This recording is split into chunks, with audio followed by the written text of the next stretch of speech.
नमस्कार. किमंतु लाईव्हमध्ये आपल्या सर्वांचं मनपूर्वक स्वागत.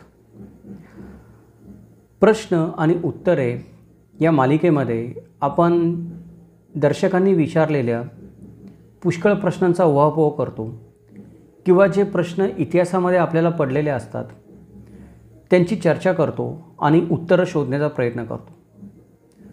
परंतु आज या व्हिडिओपासून आपण मराठा समाज ही एक नवीन मालिका चालू करत आहोत. या मालिकेमधले एक दोन व्हिडिओ आपण मागे बनवलेले आहेत असं मला आठवतं, पण इथून पुढे आपण एक संगतवार व्हिडिओ बनवणार आहोत ज्याच्यामुळे आपल्याला मराठा समाजाच्या उत्पत्तीचा, महाराष्ट्रामध्ये जी मराठी भाषा निर्माण झाली तिच्या उत्पत्तीचा विचार करता येईल.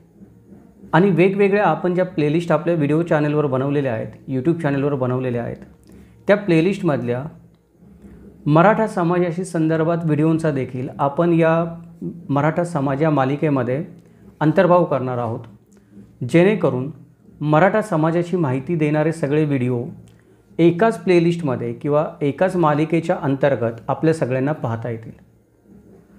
आता ही नवीन मालिका चालू करायचं कारण काय, तर देवगिरीचे यादव मराठा होते का हा जो व्हिडिओ आपण बनवला त्या व्हिडिओवर पुष्कळ मित्रांच्या प्रतिक्रिया आल्या आणि असं लक्षात आलं की मराठा समाज हे निर्माण कसा झाला याच्याबद्दल आपल्या सर्वांनाच औत्सुक्य आहे, कुतूहल आहे. आणि त्या कुतूहलाच्या मानाने माहिती जी आपल्या सर्वांना आहे ती फार तोकडी आहे. जी काही पुस्तकं आपण वाचली असतील किंवा बाकीचे ग्रंथ आपण वाचले असतील तर ते पुरेसे नाही आहेत.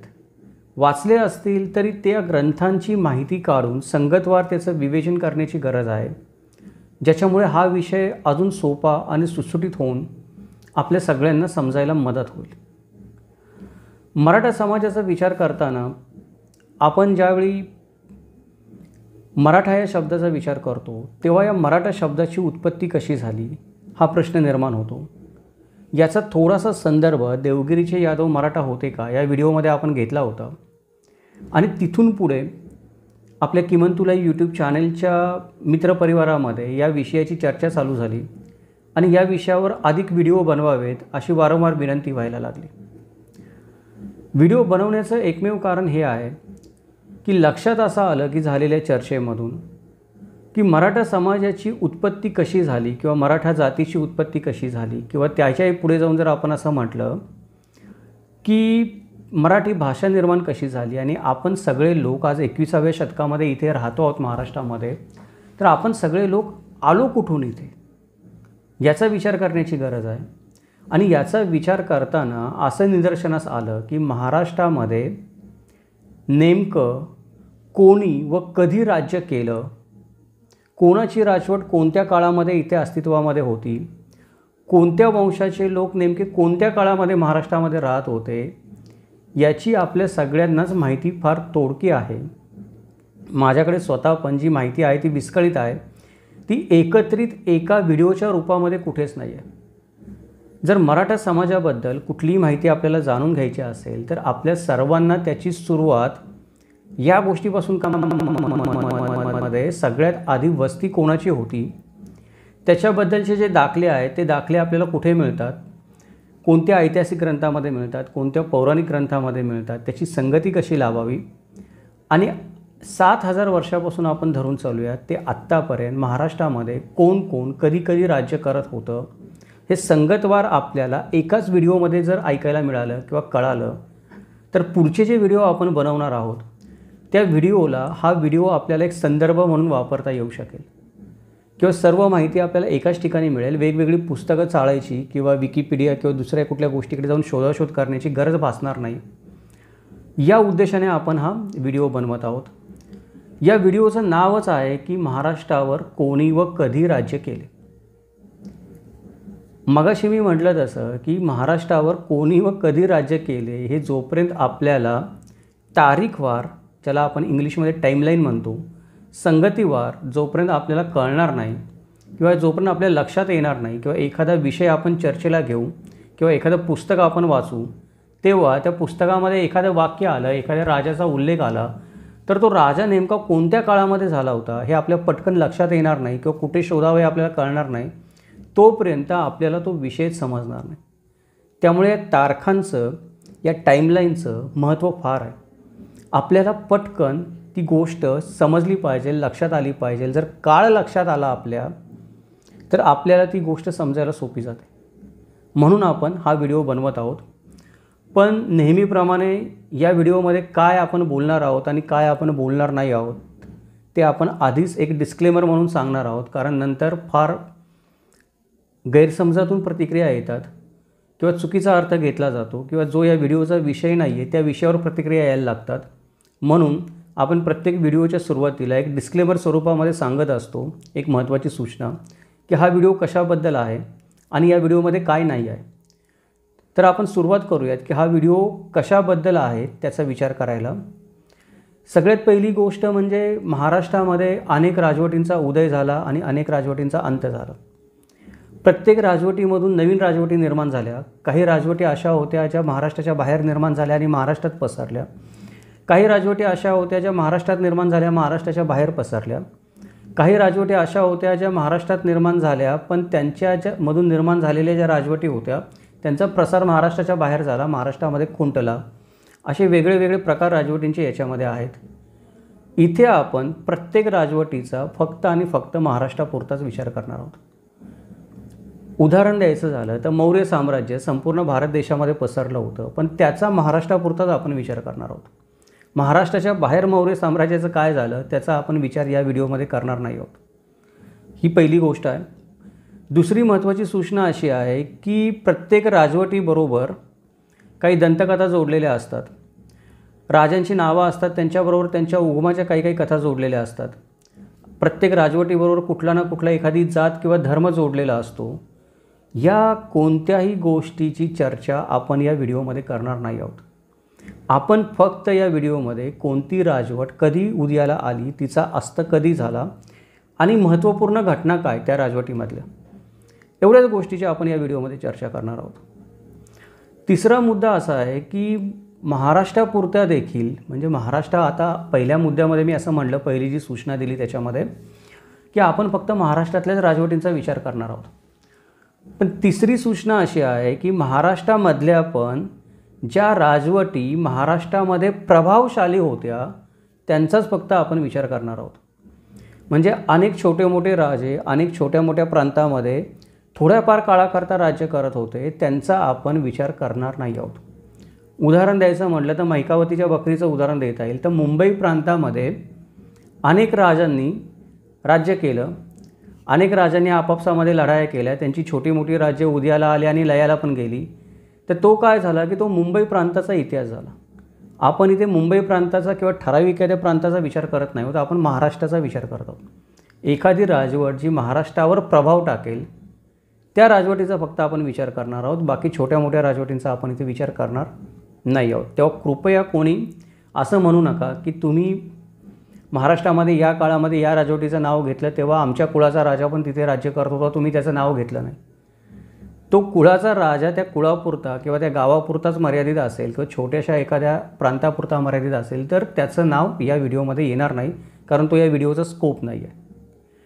चौथी जी सूचना ती आहे ती अशी आहे की ज्या राजवटींनी बऱ्यापैकी महाराष्ट्राचा भूभाग व्यापला होता आणि किमान सरासरी म्हणतोय मी 100 वर्षाच्या आगेमागे किंवा 100 वर्षापेक्षा जास्त महाराष्ट्रावर राज्य केलं होतं, महाराष्ट्राच्या इतिहासावर आणि भविष्यावर स्वतःची छाप सोडली होती, अशाच काही वैशिष्ट्यपूर्ण राजवटींचा आपण विचार करणार आहोत.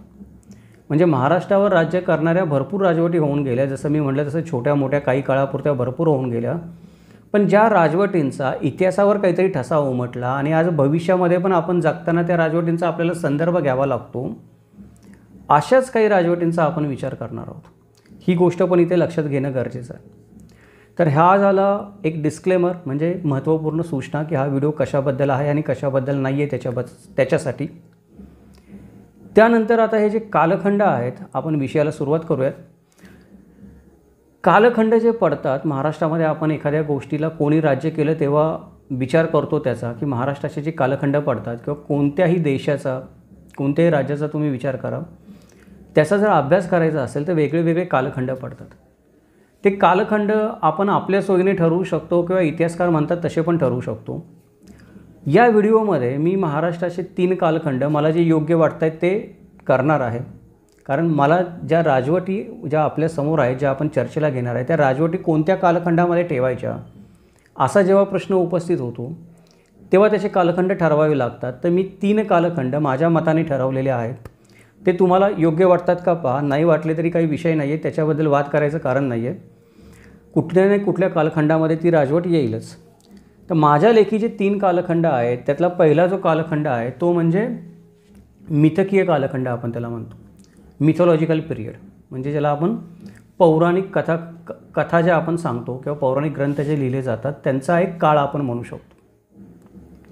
दुसरा जो कालखंड मी ठरवला आहे त्याला मिस्ट्री म्हणू शकतो. पहिला आहे मिथ, दुसरा आहे मिस्ट्री. मिस्ट्री म्हणजे रहस्यमय कालखंड. रहस्यमय कालखंड काय आहे की कुठेतरी अवशेष सापडतात आपल्याला एखाद्या राजवटीचे, कुठेतरी आपल्याला एखादं शहर सापडतं पण त्याचा मागचा पुढचा काही आपल्याला उल्लेखच सापडत नाही किंवा संदर्भच सापडत नाही. लोक आले होते कुठून आणि गेले कुठून. त्याला आपण रहस्यमय कालखंड म्हणू शकतो की हा कालखंडामध्ये जे लोक राहत होते त्यांच्याबद्दल रहस्य उलगडलेलंच नाही आहे. आणि तिसरा जो कालखंड आहे त्याला आपण ऐतिहासिक कालखंड म्हणतो. म्हणजे आत्ताच्या काळामध्ये आपण ज्या काळामध्ये राहतो त्या इतिहासाचे आपल्याला जे पुरावे भेटतात असा तो ऐतिहासिक कालखंड. अशा 3 कालखंडामध्ये आपण महाराष्ट्रामध्ये राज्य करणाऱ्या राजवटींची वर्गवारी केलेली आहे आणि त्याच्या पद्धतीने आपण त्या राजवटींची माहिती घेणार आहोत. आता हा जो व्हिडिओ आहे हा व्हिडिओ थोडासा टेक्निकल व्हिडिओ आहे असं आपण म्हणू शकतो, तांत्रिक व्हिडिओ आहे. कारण या व्हिडिओमध्ये तारखा आहेत, या व्हिडिओमध्ये राजवटींची नावं आहेत, अजून घडलेल्या घटना आहेत. त्यामुळे मला काही वेळेला हा व्हिडिओ खाली माझ्या टॅबमध्ये बघून ती माहिती वाचून तुम्हाला सांगावं लागेल. तर ती मी माझ्या टॅबमध्ये बघून माहिती सांगेल, थोडीफार आहे ती. आणि आपण एक एक गोष्ट एकेका राजवटीचा विचार करत पुढे जाऊयात. आपण सुरुवात करूयात की मिथकीय कालखंडापासून, म्हणजे जो पौराणिक ग्रंथामध्ये कालखंड वर्णन केलेला आहे महाराष्ट्रामध्ये वस्ती असण्याचा त्याचा. तर पौराणिक ग्रंथांचा जेव्हा विषय येतो तेव्हा सर्वात मोठा पौराणिक ग्रंथ या भारत देशामधला आहे रामायण. रामायण हे 7000 वर्षापूर्वी घडून गेलं आहे असं मानलं जातं. रामायणाचा काळ 7000 वर्षापूर्वीचा मानला जातो. रामायणामध्ये जो महाराष्ट्राचा उल्लेख येतो तो महाराष्ट्राचा उल्लेख दंड साम्राज्य म्हणून येतो. हे दंड साम्राज्य किंवा दंडका साम्राज्य महाराष्ट्रातल्या नाशिक या विभागापुरतं मर्यादित होतं किंवा नाशिक या विभागामध्ये होतं. आणि रावणाच्या राजवटीतील लंका नावाच्या राज्याचं हे वसाहती राज्य होतं. म्हणजे रावणाचा कोणीतरी एखादा अधिकारी इथे राज्य करत होता रावणाच्या वतीने, म्हणून त्याला रावणाचं वसाहती राज्य म्हणलं जातं. मग हे जे दंड राज्य होतं ते रावणाचा राज्यपाल खर नावाचा एक राक्षस इथे राहत होता दंडारण्यामध्ये, नाशिक भागामध्ये. तर त्याचं नाव होतं खर. तर त्याला असं म्हणलं जातं की तो रावणाचा राज्यपाल म्हणून या विभागाचा कार्यभाग बघत होता आणि इथेच राज्य करत होता. रावण लंकेमध्ये राहत होता आणि त्याचा अधिकारी म्हणून हा खर नावाचा राक्षस इथे राज्य करत होता. दंडका राज जे जंगल म्हणतो आपण किंवा दंडकारण्य म्हणतो त्याचा जो नाशिक प्रांताचा भाग येतो, त्या नाशिक प्रांताचा भाग या रावणाच्या राक्षसांचा गड होता. इथे राक्षसांचा मोठा तळ होता असं रामायण काळामध्ये आपल्याला उल्लेख सापडतो. आणि ज्याला आपण आज नाशिक म्हणून ओळखतो त्याला पुरातन काळामध्ये जनस्थान असं म्हणून नावाने ओळखलं जायचं. तर जनस्थान ही राजधानी असलेला आत्ताचा जो साधारणतः महाराष्ट्रामधला नाशिक जिल्हा आहे तो नाशिक जिल्हा या राक्षसांच्या राजवटीचा केंद्र होता. म्हणजे रामायणामध्ये महाराष्ट्रामध्ये वस्ती असणारा जो उल्लेख सापडतो तो महाराष्ट्रामध्ये राक्षसांची वस्ती असणारा उल्लेख सापडतो. आणि ते राक्षस रावणाचे अधिकारी होते किंवा रावणाशी संबंधित होते, सैनिक होते, त्याची प्रजा असतील आणि ते एक प्रकारचं वसाहती राज्य नाशिक प्रांतामध्ये करत होते. त्याला जनस्थान म्हणून ओळखलं जातं, दंडकारण्याचा भाग म्हणून ओळखलं जातो तिथे. हा एक आपल्याला मिथकीय उल्लेख महाराष्ट्रातल्या वस्तीबद्दल पहिला सर्वात जुना आपल्याला पौराणिक ग्रंथामध्ये आढळून येतो. दुसरा जो पौराणिक ग्रंथ सर्वात मोठा आहे त्याला आपण महाभारत म्हणतो. आणि महाभारत सर्वसाधारणपणे 5000 वर्षापूर्वी घडून गेलेला आहे असं मानलं जातं. त्या महाभारतामध्ये जो संदर्भ आढळतो महाराष्ट्राचा तो दक्षिणेला विदर्भ राज्यामध्ये आढळतो. म्हणजे नर्मदा नदीच्या दक्षिणेला विदर्भ नावाचा एक प्रांत आहे आणि विदर्भाचा शासक भीष्मक नावाचा राजा सांगितला जातो. महाभारत काळात महाराष्ट्राला विदर्भ म्हणून ओळखलं जात असे, पण हा विदर्भ म्हणजे संपूर्ण महाराष्ट्र नव्हता. तापी नदी आणि पैनगंगा नदीच्या दरम्यानचा आजच्या महाराष्ट्राचा भाग होता.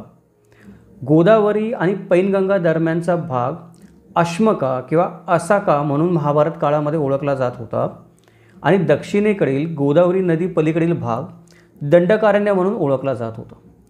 तर महाभारतामध्ये महाराष्ट्राचे आपल्याला हे उल्लेख सापडतात. एक विदर्भ राज्याचा उल्लेख सापडतो आणि दुसरा अश्मका किंवा असाका म्हणून एका भागाचा आपल्याला गोदावरी आणि पेनगंगा या दोन नद्यांच्या मधल्या भागाचा उल्लेख सापडतो. त्याचबरोबर गोदावरी नदीच्या पलीकडील भागाला दंडकारण्य म्हणून महाभारतामध्ये संबोधलेला आहे. तर हे उल्लेख आपल्याला महाराष्ट्रामध्ये लोकवस्ती असलेले महाभारतामध्ये सापडतात. तर हे जे दोन ग्रंथ आहेत, हे दोन ग्रंथ मिथकीय ग्रंथ आहेत. आपण त्यांना पौराणिक ग्रंथ म्हणतो, म्हणून याला मी मिथकीय काळ असं म्हणलेलं आहे, मिथकीय कालखंड म्हणलेला आहे. याच्या पुढचा जो कालखंड चालू होतो तो पुढचा कालखंड आहे, त्याला आपण रहस्यमय कालखंड म्हणलं आहे, म्हणजे मिस्ट्री कालखंड म्हणलं आहे. ते का म्हणलं आहे ते आता आपल्याला समजेल. सर्वसाधारणपणे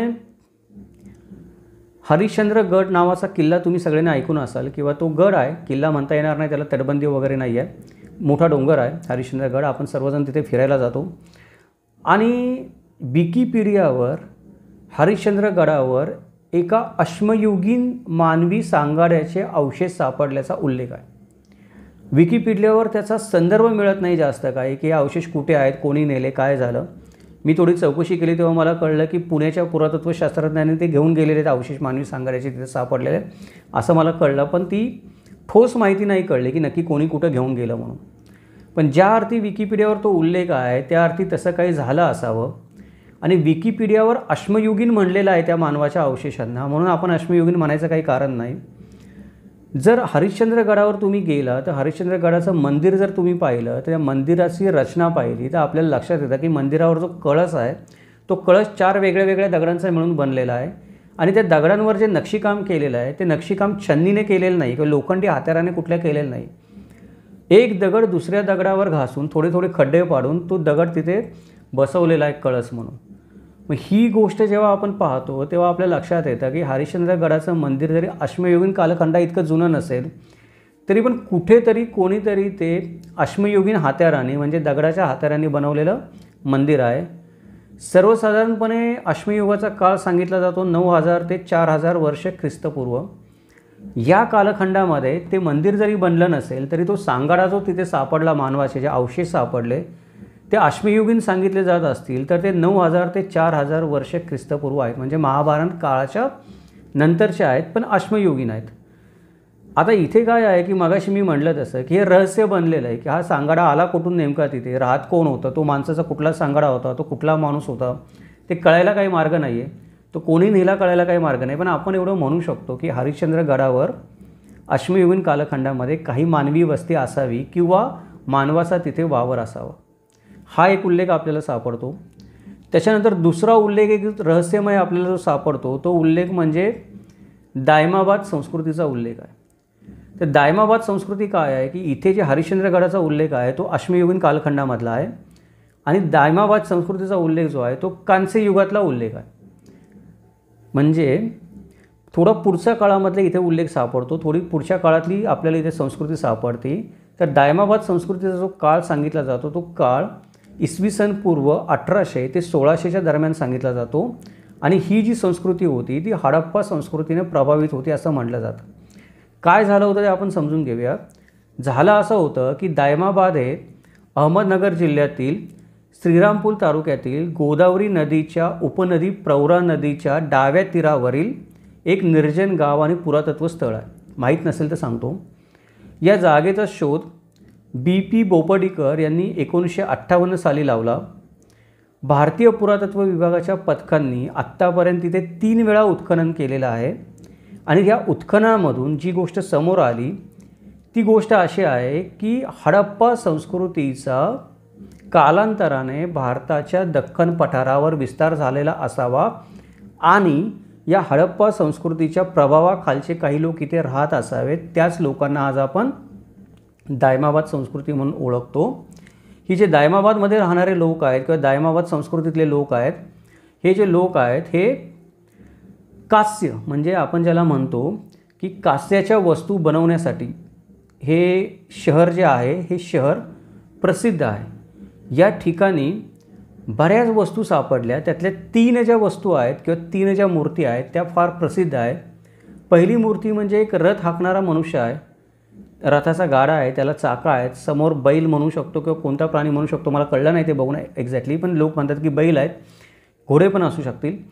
तर तो एक सुंदर रथ आहे बनवलेला तांब्याचा। त्याच्यानंतर एक पान म्हैस आहे, एवढी सुंदर ती पान म्हैस बनवलेली आहे, तिला खाली 4 गाड्या आहेत, आपण लहान मुलांना जसं 4 चाकं लावतो पांगुळ गाडा म्हणतो आपण, त्याच्यावरती म्हैस ठेवलेली आहे, एक हत्ती आहे आणि एक गेंडा आहे। असं त्या ठिकाणी आपल्याला 4 शिल्प सापडतात। याच्यावरून आपण विचार करू शकतो की ही शिल्प एवढ्या सुंदर रीतीने बनवलेली आहेत, म्हणजे ती संस्कृती कांस्य युगामध्ये फार चांगल्या रीतीने विकसित झालेली आहे। तिच्यावरचा हडप्पा संस्कृतीचा प्रभाव त्या मूर्ती ज्या पद्धतीने बनवल्या त्यावरून आपण दिसू शकतो किंवा म्हणू शकतो।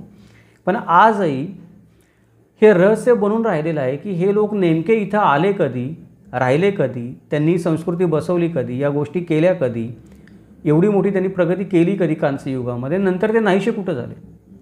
म्हणून आपण त्याला म्हणतो की मी त्याला रहस्ययुग असं म्हणलेलं आहे की रहस्यमय कालखंडामध्ये हे 2 जे उल्लेख आहेत महाराष्ट्रामधल्या राजवटींचे किंवा लोकवस्तींचे ते ठेवलेले आहेत।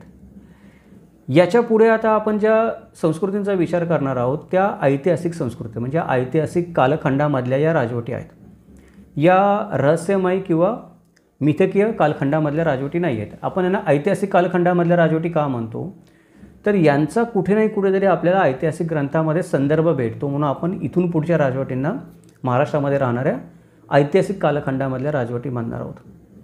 तर पहिली जी राजवट यातली आहे ती राजवट आहे महाजनपदांची, म्हणजे इसवी सन पूर्व 600 ते इसवी सन पूर्व 340 पर्यंत भारतामध्ये महाजनपद या पद्धतीची राज्यव्यवस्था अस्तित्वात होती। त्यातलं एक जे राज्य होतं दक्षिणेला, त्या महाजनपदांपैकी एक महाजनपद जे दक्षिणेला होतं त्याला अश्मका किंवा असाका असं म्हणतात। याचा उल्लेख आपल्याला महाभारतामध्ये पण आढळून येतो, आपण मागे पाहिलेला आहे। हे 16 महाजनपदांपैकी एक होतं आणि विंध्य पर्वतेच्या दक्षिणेला असणारं हे एकमेव महाजनपद होतं। बाकीची सर्व महाजनपदं काय होती, उत्तरेला होती, दक्षिणेचं हे एकमेव महाजनपद होतं। आधुनिक काळामध्ये या प्रदेशाला महाराष्ट्र असं म्हणतात, आपण त्याला महाराष्ट्र असं म्हणतो। ह्या महाजनपदाचं शेजारचं राज्य हे अवंती राज्य होतं आणि असे काही दाखले मिळतात की अवंती राज्याबरोबर या अश्मका महाजनपदाच्या सतत लढाया चालू असत आणि काही काळानंतर या अश्मका राज्याला अवंती राज्याने जिंकून घेतलं आणि स्वतःमध्ये विसर्जित करून टाकलं। आपल्यापैकी काही मित्रांचा माझ्यापेक्षा जास्त अभ्यास आहे महाजनपदाचा, ते याच्यावर जास्त प्रकाश टाकू शकतील। पण सुरुवातीला हे जे राज्य होतं हे असाक किंवा गोदावरीच्या काठावर बसलेलं राज्य होतं आणि याची राजधानी जी सांगितली जाते ही राजधानी पोतन, पौदन्य किंवा पैठण ही या महाजनपदाची राजधानी सांगितली जाते। सारांश एवढाच आहे की इसवी सन पूर्व 600 ते इसवी सन पूर्व 300 याच्या दरम्यान महाराष्ट्रामध्ये गोदावरी नदीच्या काठी पैठण या ठिकाणी काही लोकांची लोकवस्ती असू शकते किंवा काही एक राजवट होती तिथे अश्मका नावाची, हे आपण याच्यावरून सारांश काढू शकतो।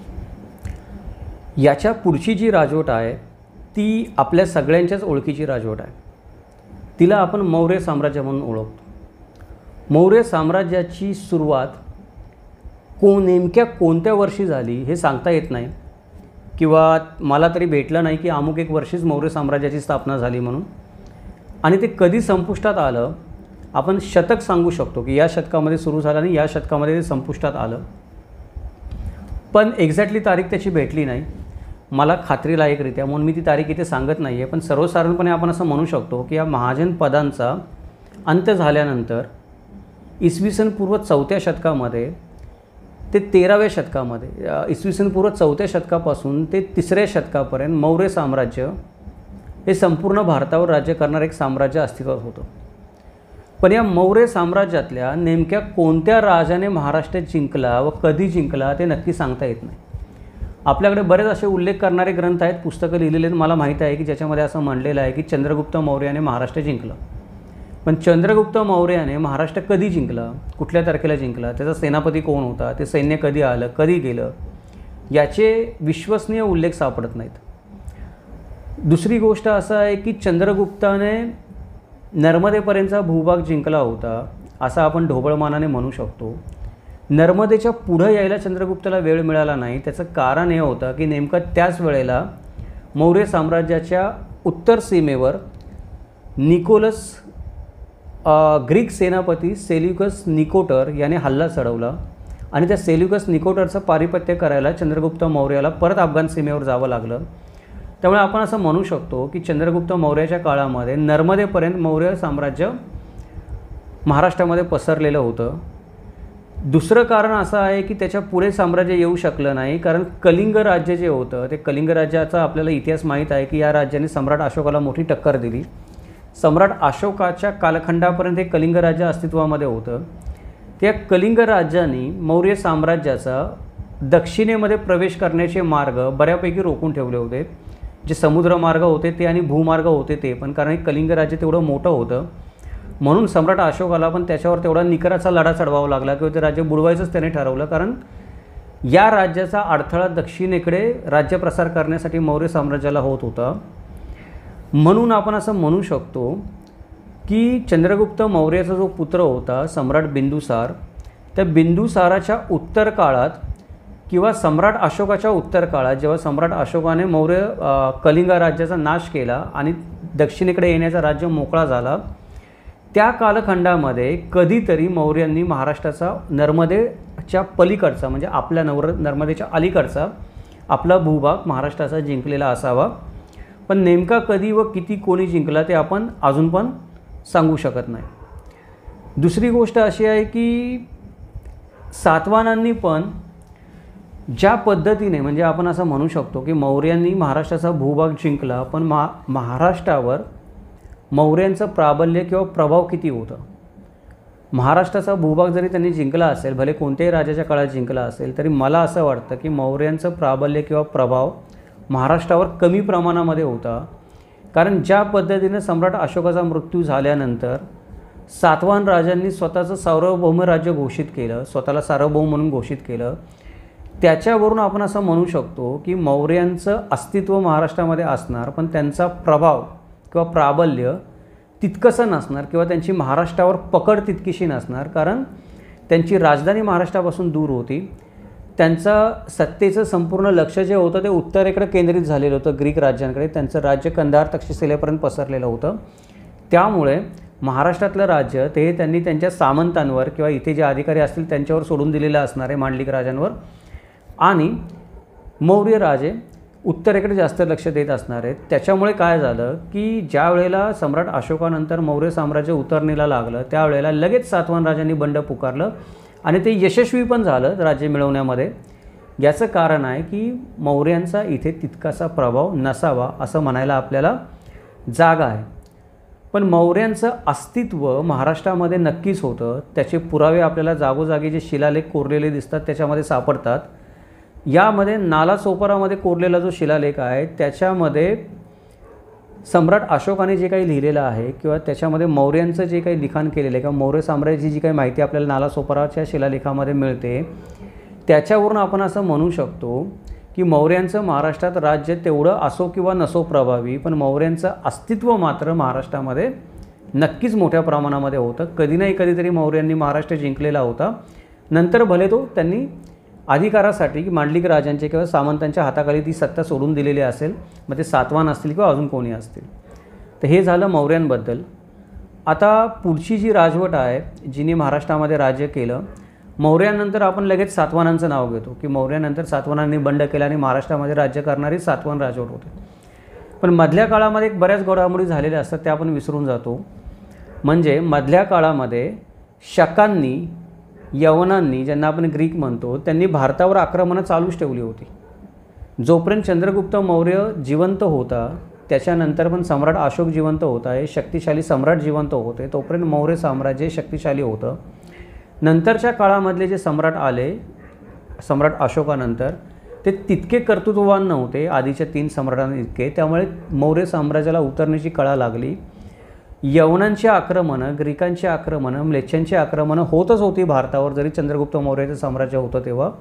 फक्त त्याला चंद्रगुप्त मौर्याच्या समर्थ ताकदीमुळे अडथळा निर्माण होत होता भारतामध्ये येण्यासाठी. तो नाहीसा झाल्यानंतर कित्येक लोक बाहेरून येऊन भारतामध्ये स्थिरावले. त्याच्यामध्ये सिथियन वंशाचे, आपण ज्यांना शक म्हणतो, ते पण होते. आणि त्यांनी असं म्हणलं जातं की त्यांचा कार्यकाळ असा सांगितला जातो सर्वसाधारणपणे की इसवी सन 78 ते इसवी सन 150 याच्यामध्ये भारतात काही ठिकाणी राज्य स्थापन केली होती. तर त्याचे 3 प्रमुख राजे होऊन गेले शकांचे. त्यांची नावं अशी आहेत की चष्टन, नहपान आणि रुद्रदामन. पहिला रुद्रदामन, हे 3 प्रसिद्ध राजे होऊन गेले. महाराष्ट्राच्या उत्तर कोकण आणि नाशिक भागामध्ये त्यांनी अंदाजे 100 ते 125 वर्षाच्या कारकिर्दीमध्ये कधी नाही कधीतरी राज्य केलेलं आहे. इतर राजवटींपेक्षा शकांचा कार्यकाळ महाराष्ट्रामध्ये कमी होता, पण तो प्रभावी होता. ही गोष्ट आपल्याला गौतमीपुत्र सातकर्णीला ज्या पद्धतीने शकांविरुद्ध लढा द्यावा लागला आणि त्यांना पिटाळून लावण्यासाठी संघर्ष करावा लागला त्याच्यावरून लक्षात येते. गौतमीपुत्र सातकर्णीने शकांची महाराष्ट्रातून हकालपट्टी केली. त्याच्यानंतर पहिला रुद्रदामन हा जो शकांचा तिसरा राजा झाला, या तिसऱ्या राजाने सातकर्णी राजे जे होते त्या सातकर्णी राजांपैकी किंवा सातवाहन राजांपैकी वैशिष्ट्यपूर्ण सातकर्णीचा पराभव केला आणि त्याला स्वतःचं मांडलिक म्हणून त्याने अपरांत प्रांत, आपण ज्याला म्हणतो उत्तर कोकण प्रांत किंवा नाशिक प्रांतातला काही भाग येतो, त्याच्यामध्ये त्याने त्याचा जीव घेतला नाही किंवा त्याला जीवे मारलं नाही वैशिष्ट्यपुत्र सातकर्णीला, पण त्याला स्वतःचं मांडलिक म्हणून तिथे ठेवून दिलं.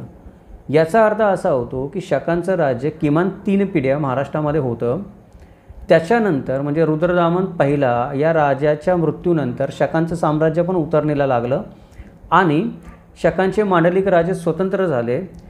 परत सातवाहन राजांनी शकांचा पराभव केला आणि शकांचं जे साम्राज्य होतं ते शकांचं साम्राज्य हळूहळू त्या मांडलिक राजांमध्ये विखुरलं जात जात पूर्णपणे नष्ट झालं आणि शक जे लोक होते, सिथियन लोक होते, ते भारताच्या समाजामध्ये मिसळून गेले. म्हणजे आज ते मिसळून गेले ते लक्षात पण येत नाही की ते बाहेरून कुठून आले होते. अशा पद्धतीने ते मिसळून गेले. त्यांची राजवट कुठेच शिल्लक राहिली नाही. पण महाराष्ट्रामध्ये पहिल्या मी आता जो कार्यकाळ सांगितला की इसवी सन 78 ते 150च्या दरम्यान शकांचा कुठे नाही कुठेतरी वावर होता. आता आपण परत येऊयात की चंद्रगुप्त मौर्यानंतर बंड जे केलं होतं सातवाहन राजाने, ते सातवाहन राजे आणि शक हे एकाच काळामध्ये उदयाला आले होते महाराष्ट्रामध्ये, हे आपण समजून घ्यायला पाहिजे. सातवाहन राजे थोडे आधी उदयाला आले होते किंवा सातवाहन वंश थोडा आधी उदयाला आला होता. शक नंतर बाहेरून आले किंवा शकांचं प्राबल्य नंतर वाढलं, पण शक 78 ते 150मध्ये होते आणि सातवाहन राजे 230 ख्रिस्तपूर्व ते 225 सालापर्यंत होते. म्हणजे सातवाहन राजांचं राज्य शकांपेक्षा जास्त काळ चाललं महाराष्ट्रामध्ये, जवळपास 400 वर्ष चाललं. आणि शकांचं राज्य आपण म्हणू शकतो की 75-100 वर्ष चाललं असेल आणि सातवाहनांचं राज्य 400 वर्ष चाललं. तर सातवाहनांनी जे 400 वर्ष राज्य केलं महाराष्ट्रावर, त्याच्यामध्ये सर्वात महत्त्वाचा राजा होता गौतमीपुत्र सातकर्णी. त्याचा आपण मगाशी उल्लेख केला की त्याने शकांचा पराभव केला. याच राजाने शालिवाहन शक चालू केला असं काही लोक म्हणतात. काही लोक म्हणतात की चष्टन राजाने चालू केला, जो शकांचा राजा होता तो. तर हा वादाचा मुद्दा आहे, त्याच्यावर आपण वेगळा व्हिडिओ नंतर बनवणारच आहोत. पण इथे गौतमीपुत्र सातकर्णीची पण ओळख सांगितली जाते की याने शालिवाहन शक चालू केला. सातवाहनांचं जे राज्य होतं ते फक्त महाराष्ट्रामध्ये पसरलेलं नव्हतं. सातवाहनांचं राज्य आंध्र प्रदेश आणि तेलंगणामध्ये पण पसरलेलं होतं. महाराष्ट्राचे पहिले स्वायत्त शासक आपण सातवाहन राजांना म्हणू शकतो, कारण संपूर्ण महाराष्ट्र हा सातवाहन राजांच्या ताब्यामध्ये आलेला होता आणि सातवाहन राजे महाराष्ट्रामधूनच राज्य करत होते. असं नव्हतं की मौर्यांसारखं की त्यांनी महाराष्ट्र जिंकला पण राज्य पाटलीपुत्रमधून करत होते, असं नव्हतं. सातवाहन राजे इथेच महाराष्ट्रामधून राज्य करत होते. काही लोक त्यांची राजधानी पैठण सांगतात. त्यामुळे आपण म्हणू शकतो की सातवाहन राजवट जी होती ती महाराष्ट्रातली पहिली स्वायत्त राजवट होती, इथेच राज्य करणारी राजवट होती. आपल्याला याची माहिती देणारे शिलालेख आहे ते जुन्नर आणि नाणेघाटच्या खिंडीमध्ये सापडतात. सातवाहन राजांच्या काळामध्ये व्यापार आणि धर्मकलेला ऊर्जितावस्था प्राप्त झाली. सर्वात महत्त्वाची एक गोष्ट वैशिष्ट्यपूर्ण ही आहे की सातवाहन राजांच्या काळामध्ये तयार झालेली एक मूर्ती ग्रीस देशाच्या पॉम्पेई नावाच्या शहरामध्ये ही मूर्ती सापडली आणि त्या मूर्तीला पॉम्पेई लक्ष्मी म्हणून ओळखलं जातं. तर ही मूर्ती सातवाहनांबरोबर जो ग्रीकांचा व्यापार चालू होता त्या व्यापारामध्ये इथून तिकडे गेलेली असावी आणि ती तिथे राखेमध्ये सापडली ज्वालामुखीमध्ये ते शहर नष्ट झाल्यानंतर. तर एक गोष्ट आपण म्हणू शकतो की सातवाहनांचा व्यापार ग्रीकांबरोबर, मौर्यांचा व्यापार जसा ग्रीकांबरोबर चालू होता तसा सातवाहनांचा व्यापार पण समुद्रमार्गे ग्रीकांबरोबर चालू होता.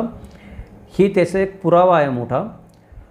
सातवाहन राजांच्या राज्यामध्ये सर्वसाधारणपणे राज्यकारभारामध्ये प्राकृत भाषेचा प्रामुख्याने वापर केला जात होता आणि चौथ्या पुलवामीच्या मृत्यूनंतर या साम्राज्याचे 4 भाग झाले. म्हणजे चंद्रगुप्त मौर्याच्या कालखंडानंतर आपण म्हणू शकतो की सातवाहन राजे उदयाला आले आणि त्यांनी संपूर्ण महाराष्ट्रावर राज्य केलं. पण सातवाहन राजांचं राज्य अस्ताला गेल्यानंतर त्यांच्या राज्याचे 4 वेगळे भाग झाले आणि 4 वेगळ्या वेगळ्या राजवटी किंवा 4पेक्षा जास्त राजवटी एकाच वेळी महाराष्ट्रावर राज्य करू लागल्या. त्या राजवटी कुठल्या होत्या त्या आपण थोडक्यामध्ये एक एक करून पाहूयात. पहिली जी राजवट होती ती इसवी सन 203 ते 260च्या सुमारामध्ये महाराष्ट्रामध्ये राज्य करत होती. त्या राजवटीला आपण म्हणतो अभिर राजवट. जे महाराष्ट्रातले आपले मित्र स्वतःला यादवांचे वंशज समजतात किंवा देवगिरीच्या यादवांचे वंशज समजतात, यादव कुळातले बहुतेक लोक स्वतःला अभिरांचे वंशज समजतात. ती जी अभिर राजवट होती ती ही अभिर राजवट आहे. आपल्यापैकी कित्येक मित्रांना माहीतच नाही कधी स्थापन झाली आणि कोणापासून स्थापन झाली. त्याचा आपण थोडक्यामध्ये माहिती करून घेऊयात की सातवाहन राज्य लयाला गेल्यानंतर ज्या अनेक राजवटी महाराष्ट्रामध्ये उदयाला आल्या त्यातली पहिली राजवट ही होती अभिर राजवट होती. तर अभिर ही राजवट होती. हा अभिर हा क्षत्रिय वंश सुरुवातीला शकांचे क्षत्रप होते असं दिसतं. म्हणजे हे अभिर राजे सुरुवातीला महाराष्ट्रात राज्य करणाऱ्या शकांचे मांडलिक राजे होते. त्यांच्या आधिपत्याखाली राज्य करत होते. त्यांनी शकांच्या कित्येक मोहिमांमध्ये सहाय्य केल्याचं पण दिसून येतं. आणि 181च्या सुमारास म्हणजे इसवी सन 181च्या सुमारास या अभिर राजांचं महत्त्व शकांच्या दरबारामध्ये इतकं वाढलं की काही राजे सेनापती पदापर्यंत जाऊन पोहोचले आणि नंतर जवळजवळ स्वायत्त झालेले दिसून येतात. म्हणजे गौतमीपुत्र सातकर्णीने शकांचा पराभव केल्यानंतर शकांच्या राज्याचे जे तुकडे पडले त्याच्यात काही लोक स्वायत्त झाले, मांडलिक स्वतंत्र झाले. त्याच्यामध्ये अभिर लोक पण बऱ्याच अंशी स्वायत्त झालेले आपल्याला दिसून येतात. आणि हे जे अभिर राज्य आहे महाराष्ट्रातलं गवळी वंशाचं पहिलं राज्य आहे असे मानलं जातं, अशी धारणा आहे, असं समजलं जातं. या राज्यात एकूण म्हणजे अभिरांच्या राज्यामध्ये एकूण 4 राजे होऊन गेले. या 4 राजांनी राज्य केलं अभिरा राज्यामध्ये. त्याच्यानंतर महाराष्ट्रामध्ये वाकटक आणि कदंबांचा प्रभाव जसा जसा वाढीला लागायला लागला तसं तसं अभिरांचं राज्य ओसरणीला लागलं. विदर्भ आणि मराठवाड्यामध्ये काही भागामध्ये अभिर राजे जे होते त्यांचे जे वंशज होते ते इसवी सन 270पर्यंत तग धरून होते. म्हणजे कुठे नाही कुठेतरी छोटे मोठे राज्य करत होते. कित्येक मित्रांनी मला आपल्या फोन करून सांगितलं की आम्ही अभिरांचे वंशज आहोत, यादवांचे वंशज आहोत. हे लोक देवगिरीच्या यादवांकडून महाराष्ट्रामध्ये आले. देवगिरीच्या यादवांचा पराभव झाल्यावर हे लोक महाराष्ट्रामध्ये आलेच असतील, तुमचे पूर्वज असतील कोणी तर. पण ते अभिर लोक पण होते. ते महाराष्ट्रामध्ये आपल्याला त्याचा उल्लेख सापडतो की विदर्भ व मराठवाड्यामध्ये आल्याचा उल्लेख सापडतो. 270 वर्ष ते तग धरून राहिले. त्यांचं राज्य लयाला गेलं तरी पण पुढे जाऊन कदंब राज्याचा राजा जो होता मयूर शर्मन त्यानं या अभिर राजांचं पूर्ण पारिपत्य करून टाकलं आणि या अभिर राजांना स्वतःचं मांडलिकत्व स्वीकारायला भाग पाडलं आणि अशा प्रकारे अभिरांचं राज्य लयाला गेलं. आज आपण जे म्हणतो की महाराष्ट्रामध्ये जी नावं सापडतात त्यात काही आडनावं आहेत, काही 96 कुळी मराठ्यांमध्ये पण असतील. आहिर, आहिरे किंवा अहिरराव हे लोक अभिरांचे वंशज मानले जातात. त्या 96 कुळी समाजाचा जो चार्ट दिलेला आहे त्या चार्टप्रमाणे. अजून एक राज्य जे निर्माण झालेलं होतं सातवाहन राजांच्या राज्य नष्ट झाल्यानंतर ते म्हणजे त्रैकुटक राज्य होतं. ते इसवी सन 388 ते 456मध्ये त्रैकुटक राजांनी महाराष्ट्रावर राज्य केलं. त्रैकुटक या शब्दाचा अर्थ होतो 3 शिखरे असलेला पर्वत. अभिर साम्राज्याच्या अंतानंतर या त्रैकुटक राज्याचा आपल्याला महाराष्ट्रामध्ये उदय झालेला दिसतो. महाराष्ट्रामध्ये अपरांत आणि उत्तर कोकणावर त्रैकुटक राजांची सत्ता होती. हा जो वंश होता त्रैकुटक राजांचा तो अभिरांचाच एक वंश होता असं समजलं जातं. त्याच्यामुळे बऱ्याचदा उल्लेख करताना अभिर त्रैकुटक असा पण केलेला आपल्याला दिसतो. हा वंश यादवांच्या हैहेय वंशाप्रमाणे वैष्णव भक्त मानला जातो. धरसेन या राजाने जो या त्रैकुटक राजांमधला एक धरसेन नावाचा राजा होऊन गेला. त्याने अश्वमेध यज्ञ केला आणि स्वतःचं राज्य वाढवलं. या अश्वमेध यज्ञ करून स्वतःचं राज्य वाढवण्याच्या नादामध्ये शेजारच्या वाकटक राजांबरोबर त्याचा संघर्ष होऊ लागला. ठिणग्या उडाल्या संघर्षाच्या. त्याच्यामुळे वाकटक राजांनी या त्रैकुटक राज्याकडे आपली वक्रदृष्टी फिरवली आणि वाकटकांबरोबर झालेल्या संघर्षामध्ये या धरसेन राजाला पराभव पत्करावा लागला आणि वाकटक राजा हरिसेन याने त्याच्यानंतर येणाऱ्या राजा मध्यमसेनावर आक्रमण केलं, जो त्रैकुटकांचा राजा होता. आणि इसवी सन 550 रोजी राजा विक्रमसेनाच्या मृत्यूनंतर त्रैकुटक या वंशाचा महाराष्ट्रामधून अंत झालेला आहे. हे जे राजे आहेत हे राजे पुढे आपल्याला विष्णुकुंडिन नावाचं एक दुसरं राज्य अस्तित्वात आलं होतं, त्या राज्याचे किंवा त्या वंशाचे मांडलिक झालेले आपल्याला दिसून येतात. पुढचं एक जे राज्य आपल्या सातवाहन राजांचा अंत झाल्यानंतर अस्तित्वात आलं ते राज्य जे होतं किंवा ती राजवट जी होती त्याला वाकटक राजवट म्हणतात. आता ही जी राज्य होती आत्ताची मी दोन सांगितली होती की त्रैकुटक आणि आभीर, ही उत्तर कोकणामध्ये आणि थोडंफार नाशिक प्रांतामध्ये राज्य करणारी राज्य होती. पण वाकटकांचं जे राज्य होतं ते विदर्भामध्ये पसरलेलं होतं आणि त्यांनी संपूर्ण विदर्भाला आपल्या अंमलाखाली आणलं. हे वाकटक राज्य जे आहे ते ब्राह्मण वंशाच्या विंध्यशक्ती राजाने स्थापन केलं असं म्हटलं जातं.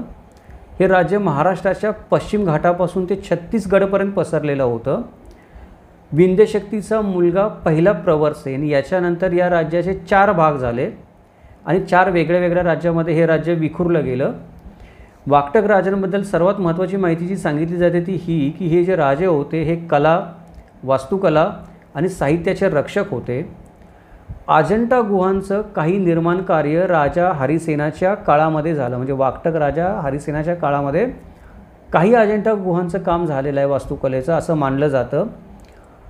हळूहळू काय व्हायला लागलं की बदामीचे चालुक्यांचा राजकीय पटलावर उदय झाला आणि त्यांनी दक्षिणेतून उत्तरेकडे आक्रमण करायला सुरुवात केली आणि बदामीच्या चालुक्यांबरोबर होणाऱ्या लढायांमध्ये हळूहळू वाकटक राज्य होतं ते एकदम नाही पण हळूहळू ते लयाला जायला सुरुवात झाली आणि पुढे जाऊन ते कायमचं अस्तंगत झालं. पुढचा जो वंश होता ज्याने महाराष्ट्रावर राज्य केलं, हा जो वंश होता हा पहिला वंश आहे जो सातवाहनांपासून निर्माण झाला नाही किंवा उत्तरेकडून आला नाही, हा दक्षिणेकडून महाराष्ट्रात आलेला वंश आहे. याला आपण कदंब साम्राज्य असं म्हणतो. इसवी सन 345 ते 540च्या दरम्यान अंदाजे कदंबांचं साम्राज्य महाराष्ट्रामध्ये थोडंफार पसरलेलं होतं. खालून दक्षिण कोकणच्या भागामधून कर्नाटक, गोवा आणि दक्षिण कोकण या भागामध्ये कदंबांचं राज्य पसरलेलं होतं. मौर्य सातवाहन राजांनी उत्तर भारतावर राज्य केलंच, त्यांनी महाराष्ट्रावर पण राज्य केलं आणि कर्नाटकावर पण राज्य केलं. तर जशी सातवाहन ही महाराष्ट्रातली पहिली स्वायत्त राजवट होती तशी कदंब ही कर्नाटकामध्ये राज्य करणारी पहिली स्थानिक राजवट होती मौर्य आणि सातवाहन राजवटीनंतर. यांचं राज्य मी मगाशी म्हटलं तसं कोकण आणि उत्तर कर्नाटकामध्ये पसरलेलं होतं आणि बनवासी ही या राज्याची कदंबांच्या राज्याची राजधानी होती. कर्नाटकामध्ये कन्नड भाषेचा वापर करणारी पहिली राजवट ही कदंब राजवट होती. आपल्याला मराठी भाषेमध्ये पण काही शिलालेख आढळतात किंवा मराठी लिहिलेले शिलालेख आढळतात किंवा ताम्रपट आढळतात. ते ताम्रपट पण काही कदंब लिपीमध्ये लिहिलेले ताम्रपट आहेत, म्हणजे खरोष्टीमध्ये किंवा ब्राह्मी लिपीमध्ये नाही लिहिलेले नाही आहेत. ते कदंब जे राज्य होतं त्यांनी कन्नड भाषेचा वापर करायला सुरुवात केली. कदंब नावाची एक लिपी बनवली, त्या लिपीमध्ये लिहायला सुरुवात केली आणि कर्नाटकामधून महाराष्ट्रात कोकणामध्ये स्वतःचा राज्य विस्तार केला. त्याच्यानंतर या कदंब राज्याचा सातत्याने वाकटक राज्याबरोबर शेजारच्या आणि पल्लव आणि गंगेज राज्यांच्या विरोधामध्ये संघर्ष चालू होता. कदंब राज्य हे कलेच्या माध्यमातून सशक्त राज्य होतं. त्यांची वास्तुकला चांगली होती, मंदिर आणि धर्माच्या बाबतीमध्ये त्यांनी पुष्कळ कार्य केलं. पण सैनिकीदृष्ट्या इतर राज्य जेवढी सशक्त होती आजूबाजूची त्यांची वाकटका किंवा पल्लवा, तेवढं कदंब राज्य सशक्त राज्य नव्हतं. त्यांनी वास्तुकला आणि शिल्पकलेची साक्ष देणारी सुंदर मंदिरं बांधली. पण नंतरच्या काळामध्ये या कदंब राज्याच्या अनेक शाखा झाल्या आणि अनेक शाखामध्ये हे राज्य विखुरलं. त्याचं कारण मी मगाशी म्हटलं तसं की त्यांचे जे विरोधक होते, शत्रू होते, ते त्यांच्यापेक्षा सैनिकीदृष्ट्या जास्त शक्तिशाली आणि सक्षम होते.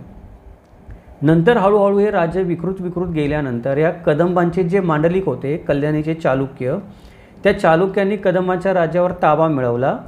चालुक्य राजे झाले आणि उरलेले कदंब नंतर या चालुक्यांचे मांडलिक झाले. अशी उलटी परिस्थिती नंतरच्या काळामध्ये निर्माण झाली आणि हे मांडलिक झालेले कदंब राजे जे होते किंवा कदंब घराण्याचे जे वंशज राजे होते ते चालुक्यांचे मांडलिक म्हणून वेगवेगळ्या ठिकाणी राज्य करत राहिले.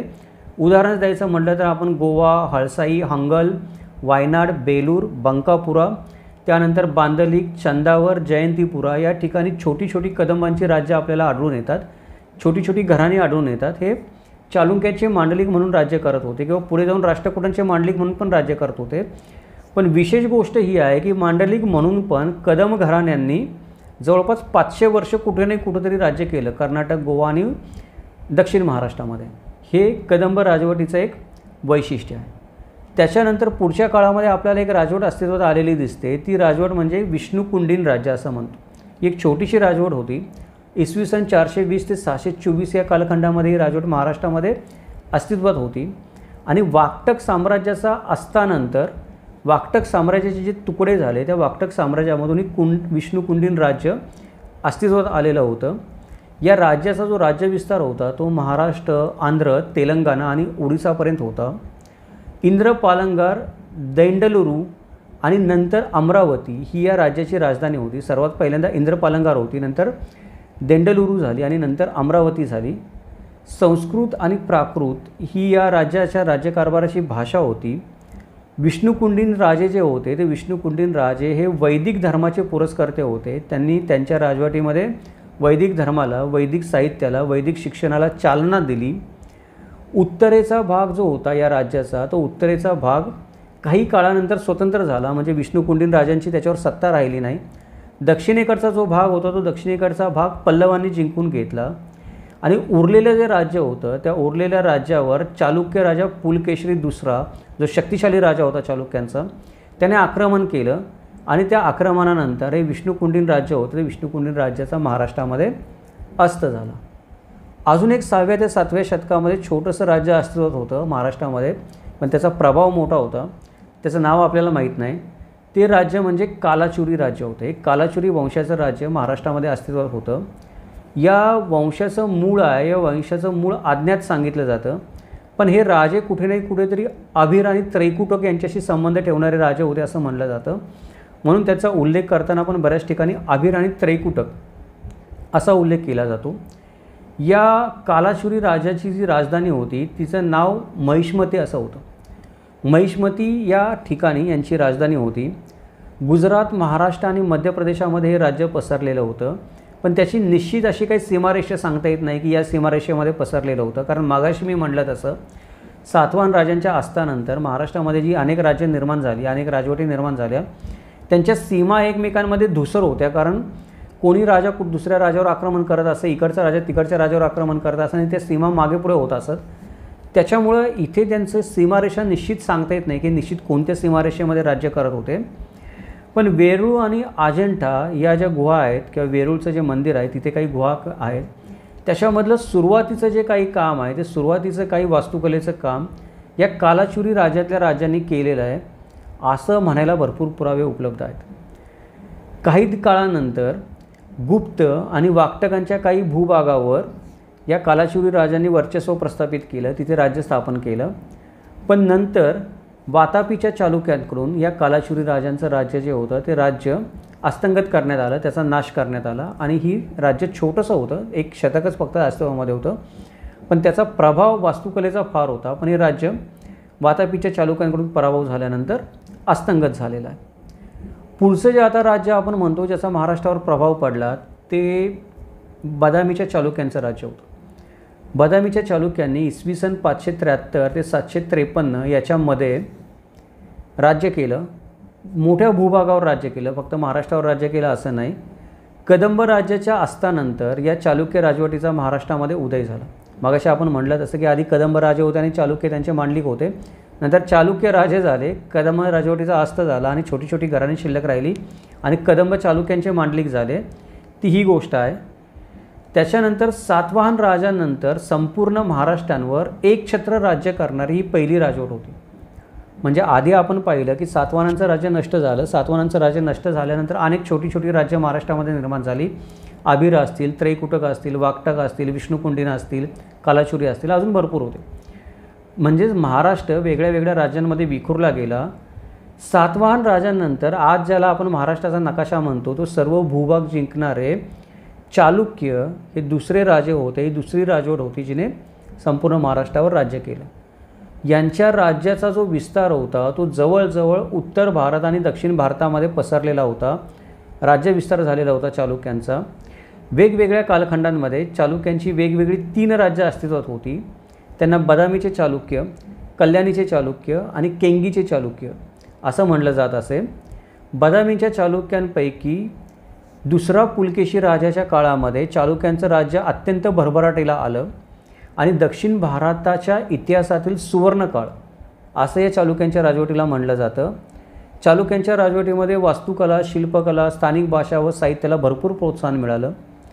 यादव, होयसाळ, कैकतीय व कालाचुरी यांच्याकडून चालुक्यांच्या राज्याला आव्हान मिळत असे. ही राज्य त्या काळामध्ये समकालीन दुसरी राज्य अस्तित्वात होती. यांच्याबरोबर नेहमी चालुक्यांचे खटके उडत असत आणि हळूहळू या राज्यांबरोबर होणाऱ्या लढाया आणि स्वतःच्याच मांडलिक राज्यांकडून मिळणारं आव्हान याच्यामुळे हे राज्य अनेक छोट्या छोट्या मांडलिक राज्यांमध्ये विखुरलं गेलं. महाराष्ट्रामध्ये पण चालुक्यांचे मांडलिक राजे जे होते, एक आपण बघितलं की कदंब होते, त्यांनी थोडीफार सत्ता स्थापना केली कर्नाटक आणि इतर ठिकाणी. यादव पण चालुक्यांचेच मांडलिक राजे मानले जातात. त्यांनी पुढे जाऊन महाराष्ट्रामध्ये सत्ता स्थापना केली. त्याचे पुरावे उपलब्ध आहेत. आपण ही गोष्ट नाकारू शकत नाही. त्यामुळे ती गोष्ट मी ठामपणे या व्हिडिओमध्ये बोलतो आहे. त्याच्यानंतर जी पुढची राजवट आपण धरू की जी पुढची राजवट जिने महाराष्ट्रावर राज्य केलं, ती पुढची राजवट होती राष्ट्रकूट राजवट. ही राजवट इसवी सन 753 ते 982 या काळामध्ये अस्तित्वामध्ये होती. चालुक्य साम्राज्याचं पतन झाल्यानंतर हळूहळू राष्ट्रकूटांचा उदय व्हायला लागला राजकीय पटलावर. कर्नाटक, महाराष्ट्र आणि आंध्र प्रदेशात राष्ट्रकूटांचं राज्य पसरलेलं होतं. राष्ट्रकूटांचं नेमकं मूळ काय किंवा राष्ट्रकूट हे नेमके कोणत्या मुळाचे आहेत, त्यांचे पूर्वज कोण याच्याबद्दल वाद आहेत, मतभेद आहेत. अजूनही त्याच्याबद्दल एक वाक्यता झालेली नाही. पण मान्यखेटा, ज्याला आपण आज मालखेडा जिल्हा गुलबर्गा म्हणतो कर्नाटकामध्ये, या ठिकाणी राष्ट्रकूटांची राजधानी होती. कन्नड भाषेला राष्ट्रकूटांनी संस्कृत भाषेच्या बरोबर राज्यकारभारात दर्जा दिला. राष्ट्रकूटांचा जो तिसरा राजा होता, गोविंद राजा तिसरा म्हणतो आपण त्याला, त्या गोविंद तिसरा राजाची तुलना सिकंदर आणि अर्जुनाबरोबर केली जाते. महाभारतातला आपण अर्जुन म्हणतो तो योद्धा, त्याच्याबरोबर आणि सिकंदराबरोबर त्याची तुलना केली जाते शौर्यामध्ये. त्याने ज्या पद्धतीच्या मोहिमा आखल्या आणि यश मिळवलं, त्याच्यामुळे असं म्हणलं जातं की गोविंद राजा तिसरा याच्या घोड्यांनी हिमालयातलं पाणी पिलं आणि कन्याकुमारीच्या समुद्राचं पण पाणी पिलं. म्हणजे हिमालयातल्या नद्याचं पाणी पिणारा आणि कन्याकुमारीच्या समुद्रातलं पाणी पिणारा असं हे गोविंद राजा तिसरा हे राष्ट्रकूटाचं राज्य विस्तारलेलं होतं, पसरलेलं होतं. कधी नाही कधीतरी राष्ट्रकूटांनी हिमालयापासून कन्याकुमारीपर्यंत मोहिमा आखलेल्या होत्या. कन्याकुमारी ते कनौज म्हणजे एक भरभराटीच्या काळामध्ये हे राज्य कन्याकुमारी ते कनौज, उत्तर ते दक्षिण आणि पूर्व ते पश्चिम, बनारस ते भरोच असं पसरलेलं होतं. एवढं मोठं हे राज्य होतं. पण नंतरच्या काळामध्ये परमार राजा सिक्य किंवा हर्ष ज्याला आपण म्हणतो, त्याने राष्ट्रकूटांच्या राजधानीवर आक्रमण केलं आणि तिथून भरपूर लूट मिळवली. त्याच्यामुळं परमार राजाच्या या आक्रमणामुळं, सिक्य राजाच्या आक्रमणामुळं जो राष्ट्रकूटांचा दबदबा होता तो दबदबा कमी झाला. राष्ट्रकूटांचे मांडलिक राजे जे होते ते स्वतंत्र होऊ लागले हळूहळू. त्याच्यानंतर वेस्टर्न आपण ज्याला म्हणतो की वेस्टर्न चालुक्य ज्याला म्हणतो, पश्चिम क्षात्रप म्हणतो आपण, पश्चिम चालुक्य किंवा कल्याणीचे चालुक्य, त्यांचा पण उदय झाला. हळूहळू कल्याणीचे चालुक्य शक्तिशाली व्हायला लागले आणि कल्याणीच्या चालुक्यांच्या शक्तिशाली होण्यामुळे राष्ट्रकूटांच्या राज्याचा हळूहळू क्षय झाला. दुसरी एक राजवट आपल्याला इथे दिसून येते. ही 900 ते 1212 महाराष्ट्रामध्ये अस्तित्वात होती. पण ही स्वतंत्र राजवट नव्हती, ही राष्ट्रकूटांची मांडलिक राजवट होती. पण महाराष्ट्रामध्ये या राजवटीचा प्रभाव फार पडलेला आहे, म्हणून मी त्या राजवटीचं नाव घेतो इथे या व्हिडिओमध्ये. ती राजवट आपल्या सगळ्यांना माहिती आहे, शिलाहार. शिलाहार हे नाव आपण कधी ना कधीतरी ऐकलं असेल. तर शिलाहार जे होते हे राष्ट्रकूटांचे मांडलिक राजे होते. पण ते सार्वभौम राजे कधीच नव्हते, लक्षात ठेवा. ते नेहमी राष्ट्रकूटांचे मांडलिक राजे म्हणूनच राहिले. राष्ट्रकूटांबरोबर राहण्याचाच त्यांचा नेहमी प्रयत्न दिसून येतो आपल्याला. या शिलाहारांची महाराष्ट्रामध्ये 3 राज्य होती. त्या 3 राज्यातली पहिली जी शाखा होती तिला उत्तर कोकण शाखा म्हणतात. तिची राजधानी आत्ताच्या महाराष्ट्रातली आपली राजापुरी सांगितली जाते. पण या उत्तर शिलाहारांचा जो होता, कोकण शाखेचा जो प्रभाव होता, तो प्रभाव ठाणे शहरावर पण बऱ्यापैकी आपल्याला पडलेला दिसून येतो. म्हणजे उत्तर कोकणामध्ये पण त्यांचा मोठा प्रभाव होता. शिलाहारांची जी दक्षिण शाखा होती, ती दक्षिण शाखा प्रामुख्याने कोकण आणि गोवा याच्यामध्ये राज्यविस्तार करण्यामध्ये गुंतलेली होती. हे लोक राष्ट्रकूटांशी एकनिष्ठ होते. पण पुढे चालुक्यांचं सामर्थ्य जसं जसं वाढायला लागलं, त्यामुळे चालुक्यांचं मांडलिकत्व त्यांना पत्करावं लागलं. चालुक्यांकडून पराभव झाल्यानंतर दक्षिण राष्ट्रकूटांचा किंवा दक्षिण शाखेचा. अजून जी तिसरी शाखा राष्ट्रकूटांची होती तिला आपण कोल्हापूर शाखा म्हणतो. या कोल्हापूर शाखेची राजधानी आधी कराड होती असं सांगितलं जातं, नंतर ती कोल्हापूरला हलवली गेली. आत्ताचा जो पन्हाळा किल्ला आहे तो पन्हाळा किल्ला या शिलाहार राजांनीच बांधला कोल्हापूर शाखेतला असं म्हटलं जातं आणि त्यांचं पन्हाळा किल्ल्यावर वास्तव्य होतं असं पण सांगितलं जातं. कोल्हापूरची जी महालक्ष्मी होती ती या शिलाहार राजांची कुलदैवता होती. ही कुलदैवताची पूजा करून किंवा तिच्या आशीर्वादानेच शिलाहार राजे राज्य करत असत. या शिलाहार राजांनी मुंबई, ठाणे, खिद्रापूर, कोल्हापूर, कर्नाटकामध्ये भरपूर मंदिरं बांधली. वास्तुकलेचा या राजांनी भरपूर प्रसार केला. यांची राज्यकारभाराची भाषा कन्नड होती. यांच्या ध्वजावर सुवर्णारूढ किंवा आपण म्हणतो की सुवर्ण गरुड आरूढ होता. आणि ही जी तिसरी शाखा शिलाहारांची होती या तिसऱ्या शाखेचा मात्र राष्ट्रकूटांशी कुठेही संबंध दिसून येत नाही. पहिल्या 2 शाखांचा संबंध दिसून येतो पण तिसऱ्या शाखांचा संबंध दिसून येत नाही. हे कोल्हापूरचे राष्ट्रकूट राजे होते. ते काही काळ चालुक्यांचे मांडलिक होते असं म्हणायला वाव आहे. त्यांनी काही काळापुरतं त्यांनी चालुक्यांचं मांडलिकत्व स्वीकारलं होतं. पण 1219 ते 1220च्या दरम्यान यादव राजांकडून त्यांचं उच्चाटन झालं आणि कोल्हापूरच्या या राष्ट्रकूटांच्या शाखेचा अंत झाला. याच्यानंतर पुढचं जे राज्य आहे जे आपण म्हणतो महाराष्ट्रामध्ये राज्य करत होतं ते पश्चिम चालुक्य किंवा कल्याणीचे चालुक्य आपण त्यांना म्हणतो. मगाशी आपण जे उदाहरण घेतलं पहिलं जे राज्य होतं ते बदामीचे चालुक्य होते. हे दुसऱ्या कालखंडामध्ये राज्य करणारं चालुक्य घराणं होतं 973 ते 1189च्या मध्ये. आणि राष्ट्रकूट साम्राज्यामध्ये जो गोंधळ उडाला नंतरच्या काळामध्ये ते राज्य उतरणीला लागल्यानंतर त्या गोंधळाचा फायदा घेऊन विजापूरचं जे मांडलिक राजा होता त्या विजापूरच्या मांडलिक राजाने राष्ट्रकूटांच्या विरोधामध्ये बंड पुकारलं आणि पुढे जाऊन त्यातून कल्याणीचे चालुक्य उदयाला आले. कल्याणी ज्याला आपण आत्ताच्या काळामध्ये बसव कल्याण कर्नाटकामध्ये जे गाव आढळून येतं ही त्यांची राजधानी होती. त्यांनी कल्याणीचे चालुक्य म्हणून त्यांना पुढे ओळखलं जाऊ लागलं त्या राजधानीच्या नावावरून. वास्तुकला, शिल्पकला आणि स्थानिक साहित्याला या चालुक्यांनी पण प्रोत्साहन दिलं मागच्या चालुक्यांप्रमाणे.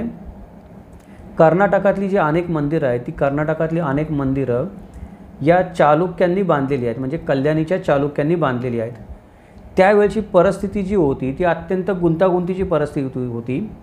कारण पहिले जे बदामीचे चालुक्य होते त्यांचं राज्य लयाला गेलेलं होतं, मोठंच्या मोठं राज्य होतं. त्यानंतर राष्ट्रकूट अस्तित्वात आले. राष्ट्रकूटांच्या राज्यामध्ये पण गोंधळ उडालेला होता. एकाच वेळेला यादव, कैकतीय, होयसाळ, चौल अशा वेगळ्या वेगळ्या राजवटी भारत देशामध्ये राज्य करत होत्या. त्यामुळे गुंतागुंतीची राजकीय परिस्थिती निर्माण झाली होती. या गुंतागुंतीच्या राजकीय परिस्थितीचा फायदा घेऊन यादव राजा सेऊन याने सोमेश्वर चौथा हा जो या पश्चिम कल्याणीच्या चालुक्यांचा राजा होता या सोमेश्वर चौथ्याला बनवासी इथे निर्वासनामध्ये पाठवलं आणि त्याबरोबरच कल्याणीच्या चालुक्यांच्या या राज्याचा अस्त झाला. आणि या राज्याच्या अस्ताबरोबरच यादवांचा महाराष्ट्राच्या राजकीय पटलावर उदय झालेला आपल्याला दिसून येतो. आता यादवांचं जे राज्य होतं ते यादवांचं राज्य अंदाजे 1187 ते 1317पर्यंत अस्तित्वामध्ये होतं. यादवांनंतर यादव हे पश्चिम चालुक्यांचे सामंत होते खरं तर. नंतर ते स्वतंत्र सत्ताधीश झाले जसं आपण मागं बघितलं तसं. महाराष्ट्र, उत्तर कर्नाटक आणि मध्य प्रदेशात यादवांचं राज्य पसरलेलं होतं. भरभराटीच्या काळामध्ये यादवांचं राज्य नर्मदा ते तुंगभद्रा या 2 नद्यांच्या मध्ये पसरलेलं होतं. औरंगाबाद येथील देवगिरी ही यादवांची राजधानी होती. तिथे यादवांनी किल्ला बांधल्यानंतर देवगिरीचा. या यादवांच्या कालखंडामध्ये मराठी भाषेमध्ये लिहिलेले 200पेक्षा जास्त शिलालेख उपलब्ध आहेत. पण 13व्या शतकापर्यंत यादवांची भाषा जी होती ती कन्नड आणि संस्कृत होती. मगाशी आपण बघितलं की बदामीच्या जे कल्याणीचे चालुक्य होते त्यांचे हे यादव काय होते, सामंत होते. त्यांच्या मूळ पुरुषाचा उदय आपल्याला कर्नाटकमधून झालेला दिसतो. त्यामुळे सुरुवातीच्या काळामध्ये त्यांची जी भाषा होती राज्यकारभाराची ती कन्नड आणि संस्कृत होती. पण 14व्या शतकापासून देवगिरीमध्ये राज्य करत असल्यामुळे इथल्या मराठी भाषिक लोकांमध्ये स्वतःला समाविष्ट करून घेण्यासाठी किंवा कन्नड, होयसाळ ही ओळख पुसून इथल्या मराठी जनतेशी संबंध स्थापन करण्याचा प्रयत्न करण्यासाठी यादवांनी मराठी भाषेला प्रोत्साहन द्यायला सुरुवात केली आणि मराठी ही यादवांच्या काळामध्ये मोठ्या प्रमाणामध्ये विकसित आणि संवर्धित झालेली भाषा आहे असं आपण म्हणतो. त्यातमध्ये तथ्य पण आहे. यादवांच्या काळामध्ये मराठी राज्यभाषा झाल्यामुळे मराठी भाषेला संवर्धनाला मोठा वाव मिळाला. पण ही गोष्ट नंतरच्या काळामध्ये झाली. आधीच्या काळामध्ये यादवांची जी राज्यभाषा होती ती कन्नड आणि संस्कृतच होती. काही मित्र याच्यावर नक्की आक्षेप घेतील मला माहिती आहे माझ्या विधानावर. पण यादवांचा जो मूळ पुरुष तुम्ही शोधला तर तो मूळ पुरुष आपल्याला कर्नाटकामधूनच आलेला आढळतो मित्रांनो. त्याच्यामुळे ही गोष्ट आपल्याला मान्य करण्यापासून पर्याय नाही. यादव मूळचे कन्नड भाषिक होते आणि त्यांचा कर्नाटकातूनच उदय झाला होता हे मान्य करण्याशिवाय पर्याय नाही. नंतर देखील कर्नाटकामध्येच यादवांचा प्रभाव जास्त होता महाराष्ट्रापेक्षा सुरुवातीच्या काळामध्ये. आणि हळूहळू यादवांचं राज्य जसं वाढायला लागलं तसे तसे यादव उत्तरेमध्ये येऊन देवगिरीला स्थायिक झाले कर्नाटक सोडून. पुढच्या ज्या पिढ्या होत्या त्या आणि नंतर ते महाराष्ट्रामधलेच होऊन गेले. ही सत्य परिस्थिती आहे. तर या यादवांचा जो संघर्ष आहे तो यादवांचा संघर्ष होयसाळ, परमार, चालुक्य, कैकतेय या आजूबाजूच्या राजांबरोबर सतत चालू असायचा. या सर्व संघर्षामधून यादवांनी स्वतःचं राज्य टिकवून ठेवलं होतं बऱ्यापैकी देवगिरीच्या. पण नंतर उत्तरेकडून मुस्लिम आक्रमकांचा जेव्हा या राज्याला सामना करावा लागला तेव्हा दक्षिणेतलं किंवा महाराष्ट्रातलं उत्तरेकडून होणाऱ्या मुस्लिम आक्रमकांचा सामना करणारं यादवांचं राज्य हे पहिलं राज्य होतं. किंवा एवढ्या मोठ्या प्रमाणामध्ये आक्रमण महाराष्ट्रातल्या कुठल्या राज्यावर मुस्लिम आक्रमकांकडून दिल्लीवरून झालं नव्हतं. यादवांच्या राज्यावर झालं तेवढं आधी. आणि या आक्रमणामध्ये जो राजा रामचंद्र होता देवगिरीचा त्याचा अल्लाउद्दीन खिल्जीकडून पराभव झाला व त्याला कैद करण्यात आली. त्याच्यामध्ये भरपूर छोट्या मोठ्या घडामोडी घडल्या, त्याच्यामध्ये आपण आता जात नाही. पण ही कैद झाल्यानंतर देवगिरीचे यादव जे होते ते अल्लाउद्दीन खिल्जीचे मांडलिक झाले. मांडलिक झाल्यानंतर अल्लाउद्दीन खिल्जीने पुढे कैकतेय राज्यावर आक्रमण करायचं ठरवलं. त्यावेळेला कैकतेय राजांवर आक्रमण करण्यासाठी या देवगिरीच्या यादवांनी अल्लाउद्दीन खिल्जीला मदत केली. त्याच्या राज्यामधूनच अल्लाउद्दीन खिल्जीने कैकतेय राज्यावर आक्रमण केलेलं होतं. पुढे जाऊन या राजा रामचंद्राचे जे वारस होते त्या वारसांकडून अल्लाउद्दीन खिल्जीच्या विरोधामध्ये बंड करण्यात आलं. पण त्याच्यामध्ये अल्लाउद्दीन खिल्जीने परत या वारसांचा पराभव केलेला आहे. या रामचंद्र राजा यादव जो होता त्याच्या. आणि देवगिरीचं राज्य खालसा करून दिल्लीच्या सुलतानशाहीला कायमचं ते जोडून टाकण्यात आलं, त्याच्यामध्ये समाविष्ट करण्यात आलं. पुढे जाऊन जो दिल्लीचा सुलतान होता त्याचं नाव मुहम्मद तुघलक. त्या मुहम्मद तुघलकाने देवगिरीचं नाव बदलून दौलताबाद असं ठेवलं. हा एक संक्षिप्त इतिहास आहे. याच्यामध्ये आपण खोलामध्ये जात नाही आहोत. पण हा संक्षिप्त इतिहास आपण यादवांचा इथे पाहिलेला आहे, जसं बाकीच्या राजवटींचा पाहतो तसं. याच्यानंतर मात्र महाराष्ट्रामध्ये मोठं परिवर्तन झालं. म्हणजे देवगिरीचं राज्य लयाला गेल्यानंतर महाराष्ट्रामध्ये सर्वात मोठं परिवर्तन झालं ते हे झालं की महाराष्ट्र पहिल्यांदाच मुस्लिम शासकांच्या आधिपत्याखाली गेलं. महाराष्ट्र पहिल्यांदाच कोणत्या तरी दिल्लीच्या शासकाच्या आधिपत्याखाली गेला. आणि हे जे राज्य होतं याला आपण म्हणतो दिल्ली सल्तनत. हे राज्य 1216 ते 1520 मध्ये अस्तित्वात आलं, ज्याला आपण दिल्ली सल्तनत म्हणतो आहे. परंतु दिल्ली सल्तनतीच्या 300 वर्षाच्या कारकिर्दीमध्ये किंवा 320 वर्षाच्या कारकिर्दीमध्ये अनेक राजवटी व अनेक वंशांनी राज्य केलं. परंतु महाराष्ट्राशी या दिल्ली राजवटीचा जो संबंध होता तो अल्लाउद्दीन खिल्जीच्या काळात आला. मागे आपण बोललो त्या पद्धतीने. आणि 13व्या शतकामध्ये अंदाजे 1318 ते 1520 या यादवांच्या अस्तानंतर दिल्ली सल्तनतीचा संबंध महाराष्ट्राशी जास्तीत जास्त येऊ लागला. खिल्जी आणि तुघलक या दोन राजवटी होत्या दिल्ली सुलतानतीमध्ये राज्य करणाऱ्या, या राजवटीच्या राजांनी दक्षिण भारतामध्ये नेहमी सातत्याने खोलवर आक्रमण करण्याचा प्रयत्न चालू ठेवला किंवा खोलवर आक्रमण केली, सातत्याने आक्रमण करत राहिले ते दक्षिणेमध्ये. त्याच्यामुळं हे राज्य जे होतं दिल्ली सल्तनतीचं, हे राज्य एक काळ असा होता की हे राज्य दक्षिणेत तमिळनाडूपर्यंत पसरलेलं होतं. म्हणजे काश्मीरपासून ते तमिळनाडूपर्यंत दिल्ली सल्तनतीचं राज्य भारत देशामध्ये पसरलेलं होतं. त्याच्यामध्ये संपूर्ण महाराष्ट्र पण आलंच. दिल्ली सल्तनतीचा या राज्याचा देशाच्या आणि महाराष्ट्राच्या इतिहासावर फार मोठा प्रभाव पडला.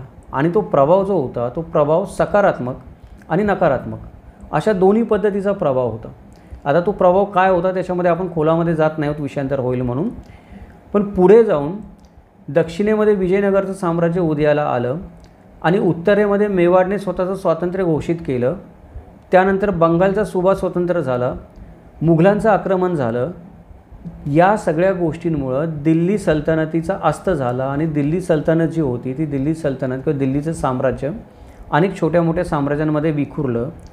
त्या विखुरलेल्या साम्राज्यांमधून मुघल साम्राज्य, बंगाल सल्तनत, बहमनी सल्तनत, गुजरात सल्तनत, माळवा सल्तनत, विजयनगरचं साम्राज्य असे वेगळे वेगळे तुकडे आपल्याला झालेले आढळून येतात दिल्ली सल्तनतीचे. आणि याचे सगळ्याच तुकड्यांमधली एक जी सल्तनत होती जी महाराष्ट्रामध्ये राज्य करत होती तिला आपण म्हणतो बहमनी सल्तनत. त्या बहमनी सल्तनतीबद्दल आपण माहिती घेणारच आहोत. पण बहमनी सल्तनतीबद्दल माहिती घ्यायच्या आधी 1343 ते 1646 विजयनगरच्या साम्राज्याचा उदय झाला. आणि हे दक्षिण भारतामध्ये म्हणजे पूर्ण दक्षिण भारतामध्ये याच्या आधीची जी साम्राज्य होती म्हणजे चालुक्यांचं साम्राज्य असेल किंवा कदंबांचं असेल किंवा अजून कोणाचं साम्राज्य असेल यांनी दक्षिण भारतावर राज्य केलं, पण पूर्ण दक्षिण भारत त्यांना स्वतःच्या ताब्यामध्ये कधीच आणता आला नाही. पण विजयनगरचं साम्राज्य होतं हे पूर्ण दक्षिण भारत व्यापणारं पहिलं हिंदू साम्राज्य होतं आणि याने दक्षिण भारताच्या जडणघडणीवर मोठा व्यापक प्रभाव टाकलेला होता. या विजयनगरच्या साम्राज्याचा महाराष्ट्राच्या साम्राज्याशी संबंध कमीच आला म्हणून आपण त्याच्याबद्दल इथे जास्त भाष्य करणार नाही आहोत. पण कधी काळी गोवा आणि दक्षिण कोकणातला जो काही भाग होता हा भूभाग विजयनगरच्या साम्राज्यामध्ये होता. तेवढाच विजयनगरच्या साम्राज्याचा महाराष्ट्राशी संबंध होता. महाराष्ट्रातील काही सरदार तालीकोटाच्या लढाईमध्ये बहमनी राज्याकडून विजयनगरच्या साम्राज्याविरुद्ध लढल्याचे उल्लेख आपल्याला राक्षस तागडीच्या बखरीमध्ये आढळून येतात. तो एक संबंध या विजयनगरच्या साम्राज्याचा महाराष्ट्राशी जोडता येऊ शकतो. पण या तालीकोटाच्या प्रसिद्ध लढाईनंतर विजयनगरचं साम्राज्य होतं ते मांडलिकांमध्ये आणि शत्रूंमध्ये विभागलं गेलं आणि त्याचा नाश झाला. खरं तर हे फार मोठं साम्राज्य होतं, याच्याबद्दल खूप काही बोलता येण्यासारखं आहे, पण आपण महाराष्ट्रापुरता विचार करतो म्हणून आपण जेवढा महाराष्ट्राचा संबंध आला तेवढंच आत्ता फक्त इथे विजयनगरच्या साम्राज्याबद्दल बोललेलो आहोत. त्याच्यानंतर मधल्या काळामध्ये एक साम्राज्य या भारतामध्ये अस्तित्वात आलं होतं. जेव्हा बहमनी राजवट महाराष्ट्रामध्ये अस्तित्वात येत होती तेव्हा उत्तरेमध्ये एक नवीन साम्राज्य हळूहळू आकाराला येत होतं जे पुढे जाऊन महाराष्ट्राची आणि भारत देशाची दशा आणि दिशा ठरवणार होतं. ते साम्राज्य म्हणजे मुघल साम्राज्य. 1347 पासून ते 1750 मुघल साम्राज्य अस्तित्वात होतं असं मानलं जातं. ते 1347 साली किंवा सुरुवातीला जेव्हा मुघलांचं राज्य भारतामध्ये स्थापन झालं तेव्हा आपल्या सगळ्यांना माहिती आहे की इब्राहिम लोधीला पानिपतच्या युद्धामध्ये हारून बाबराने या मुघल राज्याची भारत देशामध्ये स्थापना केली. ज्या वेळेला औरंगजेबाच्या काळामध्ये हे मुघल साम्राज्य उत्कर्षाच्या सर्वोच्च बिंदूवर पोचलेलं होतं त्यावेळेला हे काबूलपासून आसामपर्यंत आणि काश्मीरपासून जिंजीपर्यंत पसरलेलं होतं. एवढं मोठं विशाल सामर्थ्यशाली आणि जगातलं सर्वात आर्थिकदृष्ट्या संपन्न असं हे मुघल साम्राज्य होतं. हे मुघल साम्राज्य महाराष्ट्रामध्ये स्थापन झालेल्या बहमनी राजवटीवर, याच्याबद्दल आपण पुढे माहिती घेणारच आहोत, या बहमनी राजवटीवर पहिल्यापासूनच डोळा ठेवून होतं की जिथे जिथे म्हणून विस्तार करता येईल तिथे तिथे स्वतःच्या सत्तेचा विस्तार करायचा मुघलांचा नेहमीच प्रयत्न होता. आणि दक्षिणेकडच्या बहमनी राज्याला किंवा दक्षिणेकडच्या मुसलमान राज्यांना, दक्षिणेकडच्या इतर राज्यांना बुडवण्याचा त्यांचा पहिल्यापासूनच प्रयत्न होता. यामुळं मुघल साम्राज्याने सुरुवातीच्या काळापासून बहमनी साम्राज्यावर प्रखर हल्ले केले. ते हल्ले बहमनी साम्राज्याच्या विघटनानंतर अजून मोठ्या प्रमाणामध्ये वाढले जेव्हा 5 पातशाहींमध्ये बहमनी साम्राज्य विखुरलं गेलं त्यावेळेला. आणि 100 वर्षाच्या प्रयत्नांनंतर शेवटी मुघलांना निजामशाही घशात घालण्यामध्ये यश मिळालं. त्याच्यानंतर आदिलशाही आणि कुतुबशाहीला पण मुघलांनी स्वतःचं मांडलिकत्व पत्करायला भाग पाडलं आणि नंतर पुढे जाऊन जिंकलं देखील. मराठ्यांचा धोका सगळ्यात आधी जर कोणी ओळखलेला असेल आपल्या भारत देशामध्ये तर तो मुघल सत्तेने ओळखलेला होता. मुघलांनीच मराठ्यांच्या विनाशासाठी सर्वात जास्त प्रयत्न केले. शेवटी महाराष्ट्रातल्या 27 वर्षाच्या युद्धामध्ये जे युद्ध मराठ्यांच्या विरोधात मुघल सत्तेने चालवलं शिवाजी महाराजांच्या मृत्यूनंतर, त्या 27 वर्षाच्या युद्धामध्ये मुघल साम्राज्याचा पराभव झाला. यामुळं मुघल साम्राज्य खिळखिळं झालं. पुढचं 25 वर्ष कुठल्या नाही कुठल्या संबंधाने किंवा निमित्ताने किंवा कुठल्या नाही कुठल्या जागी मुघल साम्राज्याचं आपल्याला अस्तित्व महाराष्ट्रामध्ये आढळून येतं. पण त्याच्या पुढे जाऊन नंतर मुघलांना मराठ्यांच्या राज्याला मान्यता द्यावी लागली आणि मुघल नंतर मराठ्यांचेच आश्रित होऊन गेले. ही विडंबना आहे की कधी काळी मराठ्यांचं राज्य बुडवायला आलेले मुघल नंतर मराठ्यांचेच आश्रित झाले आणि अशा पद्धतीने मुघल साम्राज्य हळूहळू उतरणीला लागलं. मराठ्यांनी पराभव केल्यानंतर पण पुढे 1818 सालापर्यंत मुघल साम्राज्य या नाही त्या रूपामध्ये होतच अस्तित्वामध्ये. शेवटचा मुघल बादशाह जो होता बहादूरशाह जफर, त्याला इंग्रजांनी ब्रह्मदेशामध्ये कैदेत पाठवलं आणि त्यानंतर मुघल साम्राज्याचा पूर्णपणे अस्त झाला. पण हे साम्राज्य चालू झालं होतं 1347 साली, म्हणून आपण त्याचा उल्लेख आधी करतो आहोत इतर साम्राज्यांच्या. तर मगाशी जसं आपण म्हणलं की दिल्ली सल्तनत नष्ट झाल्यानंतर दिल्ली सल्तनतीचे जे तुकडे झाले त्याच्यामधून एक बहमनी सल्तनत उदयास आली, किंवा त्याला आपण बहमनी राज्य असं म्हणतो, महाराष्ट्रामध्ये राज्य करणारं. या दिल्लीच्या सल्तनतीमधून हे अस्तित्वात आलेलं दक्षिणेमधलं पहिलं मुस्लिम स्वतंत्र राज्य होतं. म्हणजे मगाशी आपण असं म्हणलं की सातवाहने पहिले स्वायत्त शासक होते महाराष्ट्रावर राज्य करणारे. त्या पद्धतीने महाराष्ट्रावर राज्य करणारे दख्खनमधलं पहिलं स्वतंत्र मुस्लिम राज्य होतं हे बहमनी राज्य होतं. या राज्यावर पर्शियन संस्कृतीचा मोठा प्रभाव होता. पर्शियन भाषा, पर्शियन साहित्य, पर्शियन संस्कृती, कला याचा या राज्यावर मोठा प्रभाव होता. प्रामुख्याने सुन्नी मुस्लिमांचं हे राज्य असणारे राज्य होतं. यातली वास्तुकला, शिल्पकला, साहित्यकला या सर्वावर आपल्याला पर्शियन संस्कृतीची एक जबरदस्त छाप दिसून येते. या बहमनी राज्याच्या शेजारीच आपण मगाशी म्हटलं ते विजयनगर साम्राज्य शक्तिशाली उदयाला आलेलं होतं. बहमनी साम्राज्याचा आणि विजयनगरच्या साम्राज्याचा नेहमी संघर्ष होत असे. या संघर्षामध्ये हे राज्य हळूहळू खिळखिळं होत गेलं. या राज्यामधले जे मांडलिक राजे होते ते हळूहळू स्वतंत्र होत गेले आणि बहमनी साम्राज्य उतरतीला लागलं. सुरुवातीला हसनाबाद, गुलबर्गा ही या बहमनी साम्राज्याची राजधानी होती. नंतर ती राजधानी बिदर येथे हलवण्यात आली. या बहमनी साम्राज्याचं वैशिष्ट्य आहे किंवा बहमनी राज्याचं वैशिष्ट्य आहे की या राज्याच्या गादीवर बसलेल्या बहुतेक राजांची अखेर होती ती बहुतेक राजांची अखेर ही धोकादाडीने आणि रक्तपातानेच झालेली.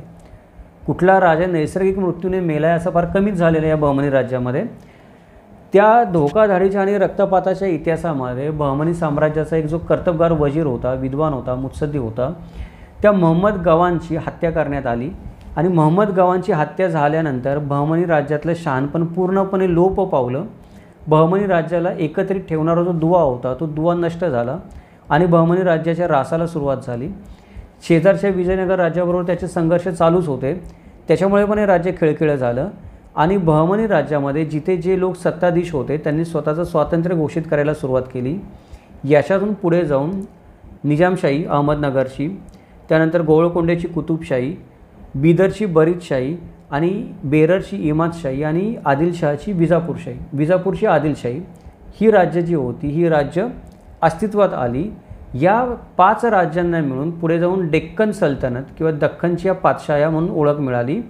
आणि अशा रीतीने वेगवेगळ्या राज्यामध्ये बहमनी साम्राज्याचं विभाजन झालं. काही जो भाग होता तो विजयनगरच्या साम्राज्याने गिळंकृत करून टाकला या 5 पातशाह्यांच्या भांडणांमध्ये आणि बहमनी राज्याचा महाराष्ट्रामध्ये अस्त झाला.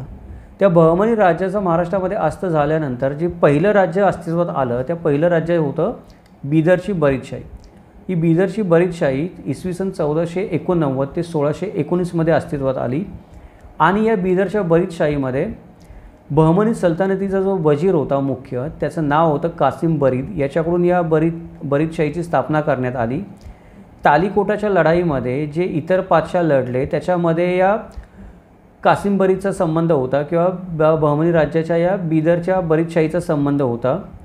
मलिक अंबरसोबत मुघलांविरुद्ध ज्या काही लढाया झाल्या, मलिक अंबरने मुघलांविरुद्ध जो लढा दिला त्याच्यामध्ये पण ही बिदरची बरीदशाही सहभागी होती. पण नंतरच्या काळामध्ये विजापूरच्या शक्तिशाली राज्याने या राज्यावर आक्रमण केलं आणि आदिलशाहीकडून हे राज्य आक्रमण करून गिळंकृत करण्यात आलं, त्याचा नाश झाला. पुढच्या बहमनी राज्याचा विचार करण्याच्या आधी आपल्याला दुसऱ्या एका मोठ्या राज्याचा विचार करायला पाहिजे जे राज्य महाराष्ट्रामध्ये उदयाला आलं होतं खूप पूर्वी. म्हणजे पोर्तुगीजांच्या पूर्वी पण ते राज्य उदयाला आलं आहे, मराठ्यांच्या निजामांच्या पूर्वी पण उदयाला आलं आहे आणि तरी पण ते भारत स्वतंत्र होईपर्यंत टिकून राहिलं. ते राज्य आपण सर्वजण त्याकडे लक्ष देत नाही. तुम्ही मला असं वाटतं की आपल्यापैकी बहुतेक मित्रांना त्या राज्याचं नाव पण माहीत नसेल. ते जे राज्य आहे ते म्हणजे जंजिऱ्याच्या सिद्धींचं राज्य. हे जंजिऱ्यांच्या सिद्धीचा राज्याचा कार्यकाळ सांगितला जातो 1489 ते 1948. म्हणजे बघा केवढा मोठा कार्यकाळ झाला. जवळपास 500 वर्ष हे राज्य अस्तित्वात राहिलेलं आहे. हे जे राज्य अस्तित्वात राहिलं त्याचा जो कोणी सेनापती होता, म्हणजे हे राज्य जे चालू झालं ते राज्याची कथा अशी सांगितली जाते की अहमदनगरचा सेनापती आणि नौदल अधिकारी पिराम खान याने राम पाटील नावाच्या कोळ्याकडून जंजिरा हे बेट दगाफटक्याने बळकावलं. म्हणजे अहमदनगरच्या राजानेच या पिरामखानाची नेमणूक केली होती जंजिऱ्याच्या बेटाविरुद्ध लढण्यासाठी, किंवा त्या राम पाटील या कोळ्याविरुद्ध तक्रार आली म्हणून. पण अशा रीतीने काय झालं की सिद्धींचा जंजिऱ्याच्या बेटामध्ये शिरकाव झाला. त्यानंतर काही काळ निजामशाहीचा अंत झाल्यानंतर हे जे जंजिऱ्याचे सिद्धी होते ते विजापूरच्या आदिलशाहीच्या आधिपत्याखाली काम करत होते.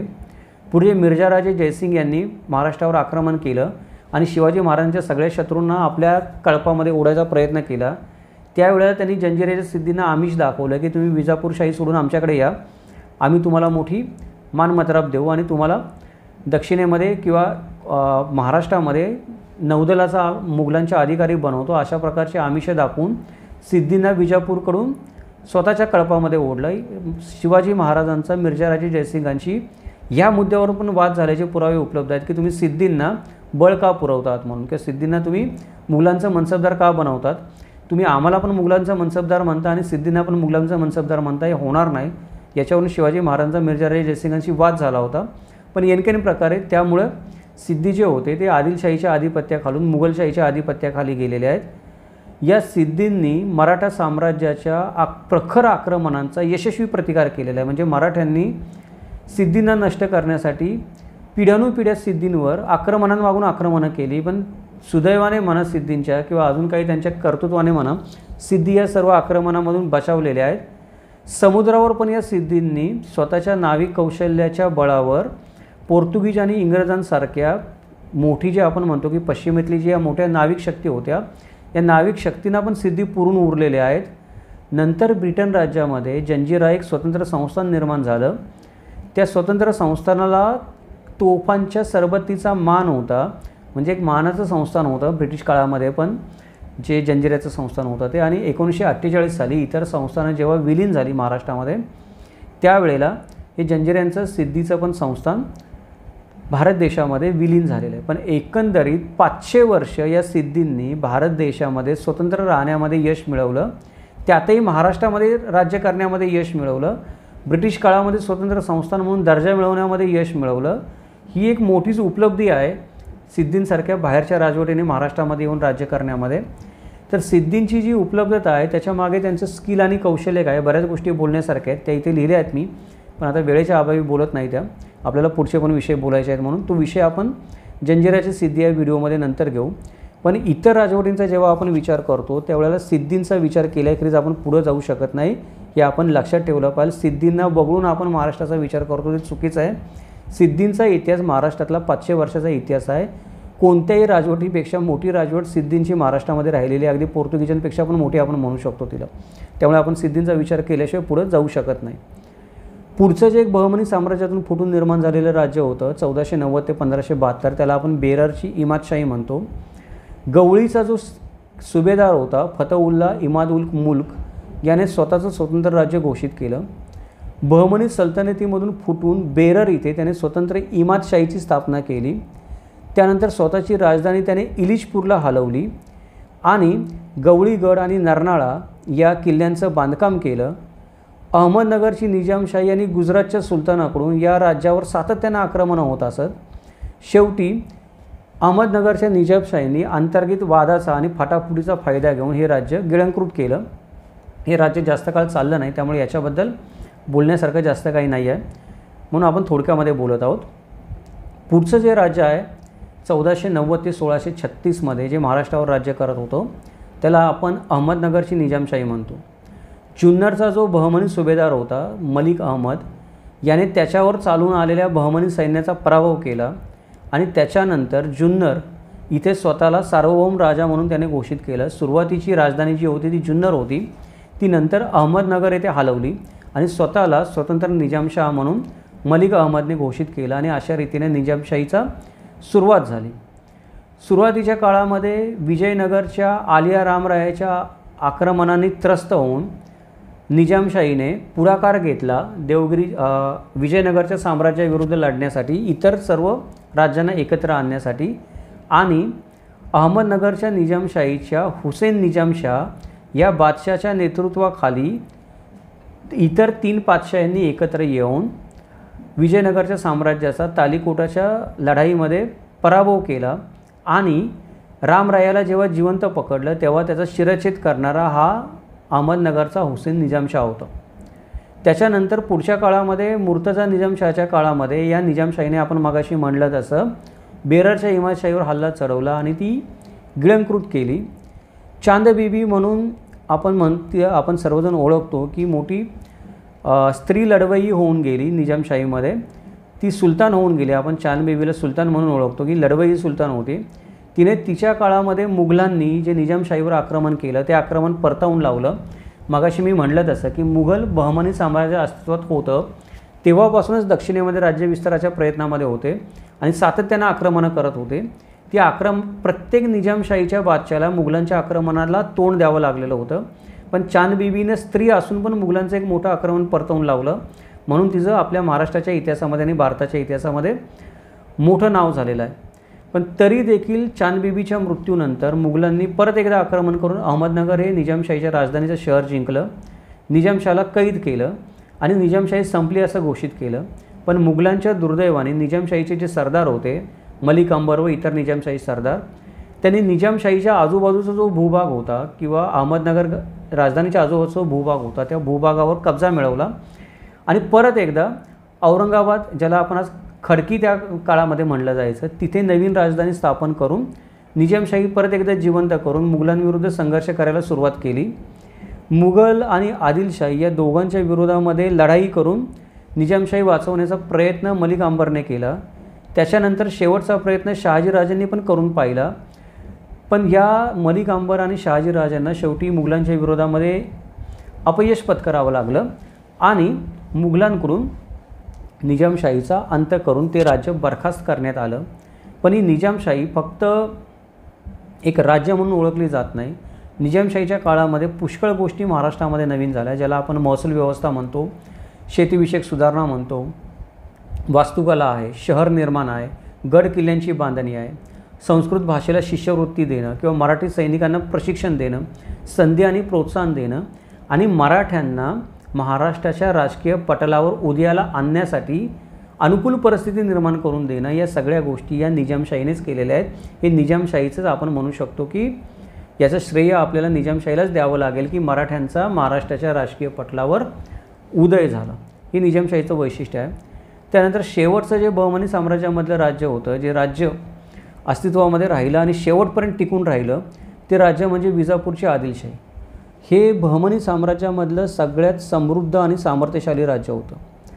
आदिलशाहीला विजयनगरचं जे साम्राज्य लुटलं गेलं किंवा विजयनगरच्या साम्राज्याचा अंत केल्यानंतर जी लूट मिळाली त्या लुटीचा एक मोठा हिस्सा आदिलशहाला मिळालेला होता.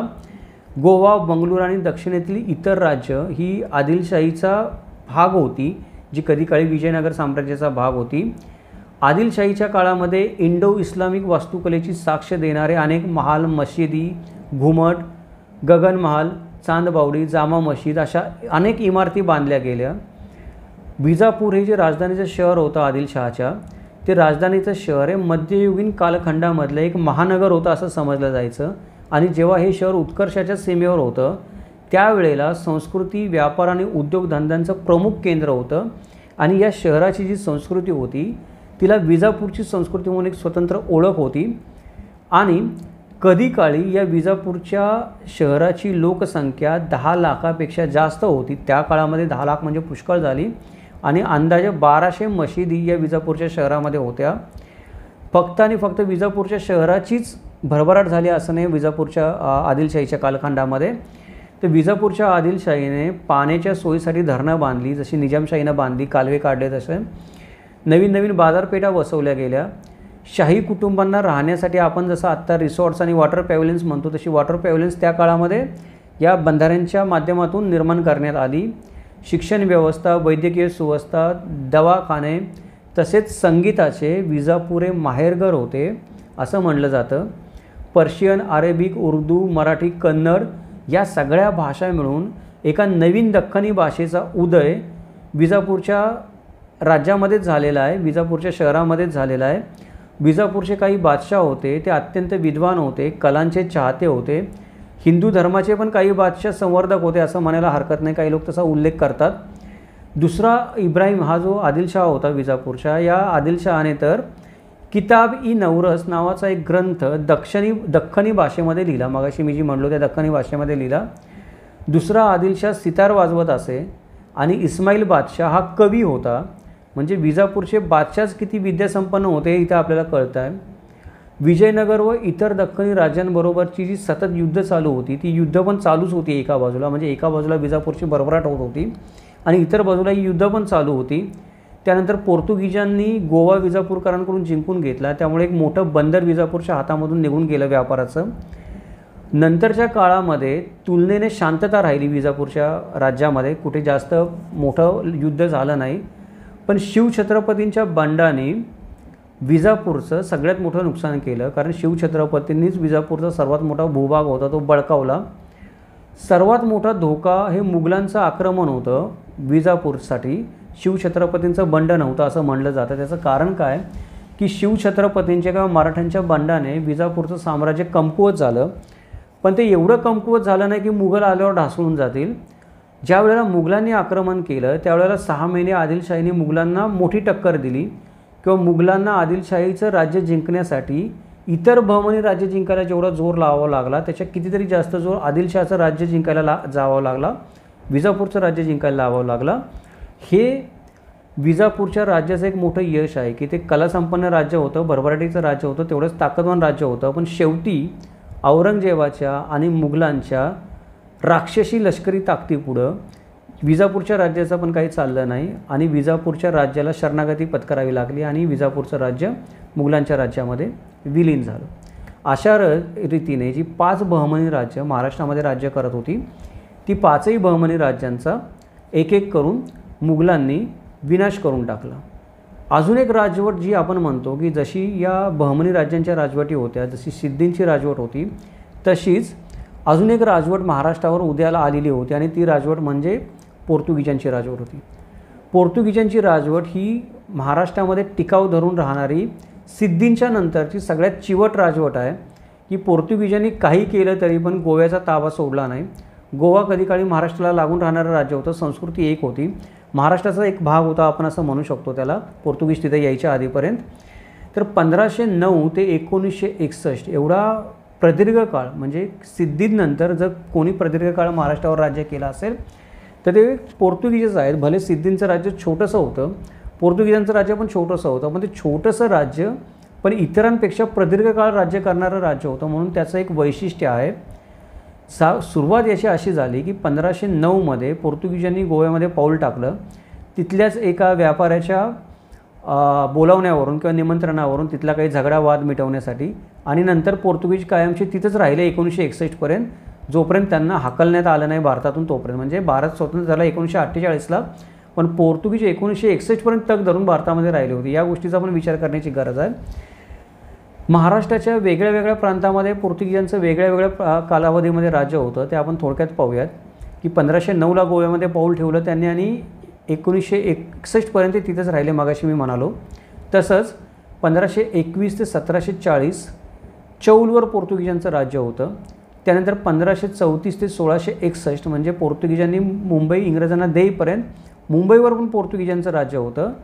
1534 ते 1737 ठाण्यामध्ये पोर्तुगीजांचं राज्य होतं आणि 1524 ते 1739 चिमाजी अप्पांनी हुसकावून लावेपर्यंत वसईमध्ये पण पोर्तुगीजांचं राज्य होतं. हे जे पोर्तुगीज आहेत हे पोर्तुगीज स्वतःला सागराचे अनभिषिक्त सम्राट समजत असत आणि मराठ्यांचा आरमार उदयाला येईपर्यंत पश्चिम किनारपट्टीवर पोर्तुगीजांच्याच आरमाराचं राज्य चालत असे.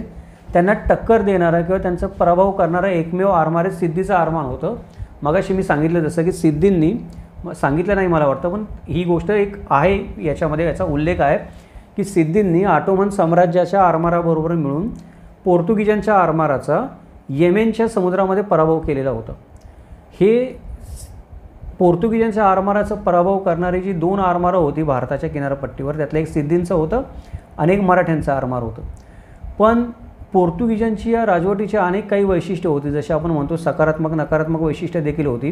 याच्यामध्ये व्यापार, धर्मांतर, चिवटपणा, सैनिकी आणि आरमारी सामर्थ्य आणि ब्रिटिश साम्राज्य येईपर्यंत किंवा ब्रिटिश राज्य येईपर्यंत महाराष्ट्रातून पूर्णपणे हद्दपार झाले नाहीत पोर्तुगीज.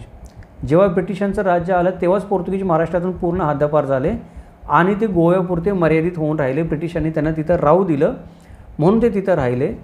आणि 1961 साली जो गोवा मुक्तीचा लढा द्यावा लागला, त्या लढ्यामध्ये पण महाराष्ट्रातले कितीतरी स्वातंत्र्य सैनिक सहभागी होते. महाराष्ट्रातल्या स्वातंत्र्य सैनिकांच्या रेट्यामुळे शेवटी पोर्तुगीजांना गोवा सोडून जावं लागलं. पण तोपर्यंत तरी पोर्तुगीज गोव्यामध्येच तग धरून होते. अजून एक शेवटची जी बहमनी साम्राज्य आहे त्याचा उल्लेख करायचा राहून गेला माझ्याकडून बोलण्याच्या ओघामध्ये, ती म्हणजे गोवळकोंड्याची कुतुबशाही. या गोवळकोंड्याच्या कुतुबशाहीचा अंत विजापूरचा अंत करायच्या 6 महिने आधी औरंगजेबाने केला होता आणि अंदाजे 1512 ते 1687 अशी गोवळकोंड्याची कुतुबशाही अस्तित्वामध्ये होती. पोर्तुगीजांचा उल्लेख गोव्याच्या कुतुबशाहीच्या आधी करायचं कारण असं आहे की पोर्तुगीज 1509 साली गोव्यामध्ये आले आणि तिथे त्यांनी राज्य करायला सुरुवात केली आणि कुतुबशाही जी होती ती 1512ला स्थापन झाली, 1509ला स्थापन नाही झाली. त्याच्यामुळे तिचा उल्लेख मी गोव्याच्या राज्याच्या नंतर करतो आहे.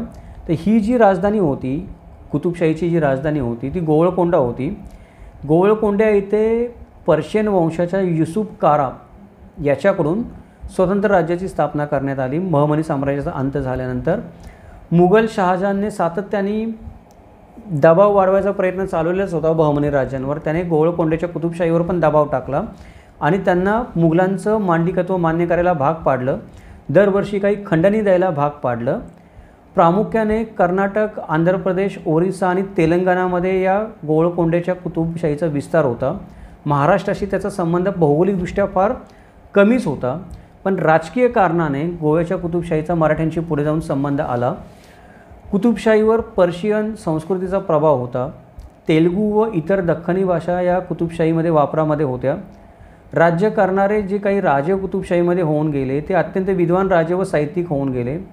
कोहिनूर हिरा आणि हिऱ्यांच्या खाणीनं समृद्ध असणारं असं हे राज्य होतं. पण जेवढं हे राज्य आर्थिकदृष्ट्या समृद्ध होतं, कलेच्या क्षेत्रामध्ये या राज्याचा प्रभाव होता, तेवढंच हे राज्य इतर राज्यांपेक्षा लष्करीदृष्ट्या कमकुवत राज्य होतं. त्यामुळं औरंगजेबाविरुद्धच्या लढ्यामध्ये या राज्याचा विजापूरच्या आदिलशाहीच्या आधी पराभव झाला आणि अस्त झाला. याच्यानंतर आता महाराष्ट्रामध्ये जे राज्य उदयाला आलेलं आपल्याला दिसतं ते राज्य आहे मराठ्यांचं राज्य, जे आपलं राज्य आपण म्हणतो. म्हणजे हे सगळं सांगायचं कारण आता 1.5 तास आपण सांगतो आहे. 1.5 तासामध्ये विचार करूयात आपण की महाराष्ट्राच्या 7000 वर्षाच्या इतिहासामध्ये मराठ्यांचा उल्लेख येतो 1642 साली. मराठ्यांचा राज्याचा उल्लेख येतो 1642 साली. त्याच्यामुळे आपण विचार करायला पाहिजे की महाराष्ट्राच्या इतिहासामध्ये आपलं स्थान कुठं आहे किंवा महाराष्ट्राच्या इतिहासामध्ये कुठल्या कालखंडामध्ये आपण अस्तित्वात आलेलो आहे हे आपल्याला या टाईमलाईनवरून समजेल. 1642 ते 1818 हे मराठा साम्राज्य मानलं जातं. 1642 मी अशासाठी मानतो की 1642 साली छत्रपती शिवाजी महाराज बेंगलोरवरून महाराष्ट्रामध्ये परत आले आणि त्यांनी स्वतःची राजसत्ता स्थापन करण्याचा प्रयत्न चालू केला. त्यामुळे 1642 पासून आपण मराठा राज्याची सुरुवात धरू शकतो. 1642 ते 1818 दुसऱ्या बाजीरावाने इंग्रजांची तह करण्यापर्यंत मराठा साम्राज्य या महाराष्ट्राच्या भूमीवर अस्तित्वामध्ये होतं. त्याची थोडक्यामध्ये आपण वैशिष्ट्य बघूया. जशी वैशिष्ट्य आपण इतर राज्यांची बघितली तशी की तरुण शिवाजी महाराजांचं पुण्यामध्ये आगमन झाल्यानंतर त्यांनी स्वराज्याची तयारी सुरू केली आणि तिथून मराठ्यांच्या राज्याची पायाभरणी झाली. सुरुवातीची 16 वर्षे शिवाजी महाराजांनी सावध सुरुवात केली आणि स्थानिक शत्रूंचा नायनाट करण्यामध्ये आणि महसूल गोळा करण्यामध्ये, महसूल वाढवण्यामध्ये लक्ष दिलं. विजापूरचा सेनापती अफजल खान शिवाजी महाराजांवर चालून आल्यानंतरच्या काळामध्ये त्याच्या वधामुळे शिवाजी महाराजांना अखंड भारत देशामध्ये मोठी कीर्ती आणि मान सन्मान गौरव प्राप्त झाला. त्यांचा सर्वत्र नावलौकिक झाला. पुढे जाऊन छत्रपती शिवाजी महाराजांनी विजापूरचा राज्याला अक्षरशः जेरीस आणलं. विजापूरच्या राज्याचा भरपूर भूभाग बळकावला आणि विजापूरच्या राज्याला स्वतःबरोबर तह करायला भाग पाडलं. त्याच्याबरोबर समुद्रावर राज्य करणाऱ्या परकीय सत्तांचा जसं की इंग्रज असतील, सिद्धी असतील, पोर्तुगीज असतील त्याचा पण शिवाजी महाराजांनी बंदोबस्त केला आणि इतर कुठल्याही राजवटीच्या कालखंडात घडली नाही किंवा बाबतीत घडली नाही. म्हणजे महाराष्ट्रात राज्य करणाऱ्या राजवटीच्याबद्दल बोलतो आहे आपण. महाराष्ट्रात राज्य करणाऱ्या इतर कुठल्याही राजवटीच्या बाबतीत घडली नाही अशी एक सर्वात महत्त्वाची उल्लेखनीय घटना मराठ्यांच्या राज्याबद्दल घडली. ती म्हणजे शिवछत्रपतींनी प्रबळ नौदलाची उभारणी केली आणि मुघलांचे जे हल्ले होते ही प्रबळ नौदलाची उभारणी करून शिवछत्रपतींनी परकीयांचे हल्ले तर परतवलेच किंवा इंग्रजांनी पोर्तुगीजांना नेस्तनाबूत करून त्यांच्या घरामध्ये बसायला भाग पाडलं, पण त्याचबरोबर मुघलांनी जे हल्ले केले स्वराज्यावर, ते हल्ले शिवछत्रपतींनी परतवून लावले आणि शेवटी स्वतःला राज्याभिषेक करून घेऊन मराठ्यांचं राज्य एक सार्वभौम राज्य म्हणून प्रस्थापित केलं. शिवछत्रपतींच्या मृत्यूनंतर जेव्हा स्वतः मुघल बादशाह औरंगजेब चालून आला स्वराज्यावर, तेव्हा 27 वर्ष या मुघलांशी लढून मराठ्यांनी मुघल साम्राज्य खिळखिळं केलं अक्षरशः, आणि नंतर पुढं जाऊन या मुघलांना स्वतःचंच आश्रित व्हायला भाग पाडलं. नंतरच्या काळामध्ये मुघल साम्राज्याचा ताकद क्षीण झाल्यानंतर त्याचा फायदा उचलून मराठ्यांनी अटकेपासून ते जिंजीपर्यंत सर्वत्र भारतभर स्वतःच्या राज्याचा विस्तार केला. भारतामध्ये एवढ्या मोठ्या प्रमाणामध्ये राज्य निर्माण करणं हे सम्राट मौर्यानंतर किंवा मौर्य राजवटीनंतर आणि दिल्लीच्या सुलतानशाहीनंतर तिसरी राजवट मराठ्यांची होती, जिला दिल्लीपासून किंवा आपण म्हणू शकतो अटकेपासून ते जिंजीपर्यंत स्वतःचा राज्य विस्तार करून एक विराट राज्य स्थापन करता आलं. अशी राजवट, एकमेव राजवट महाराष्ट्रामध्ये राज्य करणारी फक्त आणि फक्त किंवा भारतात राज्य करणारी तिसरी राजवट ही फक्त मराठ्यांची होती. पण दुर्दैवाने पुढे जाऊन पानिपतच्या तिसऱ्या युद्धामध्ये मराठा साम्राज्याला जबरदस्त पराभव स्वीकारावा लागला.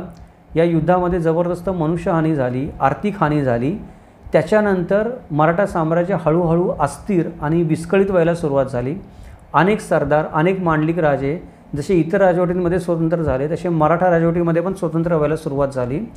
तरी पण इंग्रज सत्तेला उत्तरेमध्ये आणि दक्षिणेमध्ये मराठ्यांनी बराच काळ थोपवून धरलं होतं.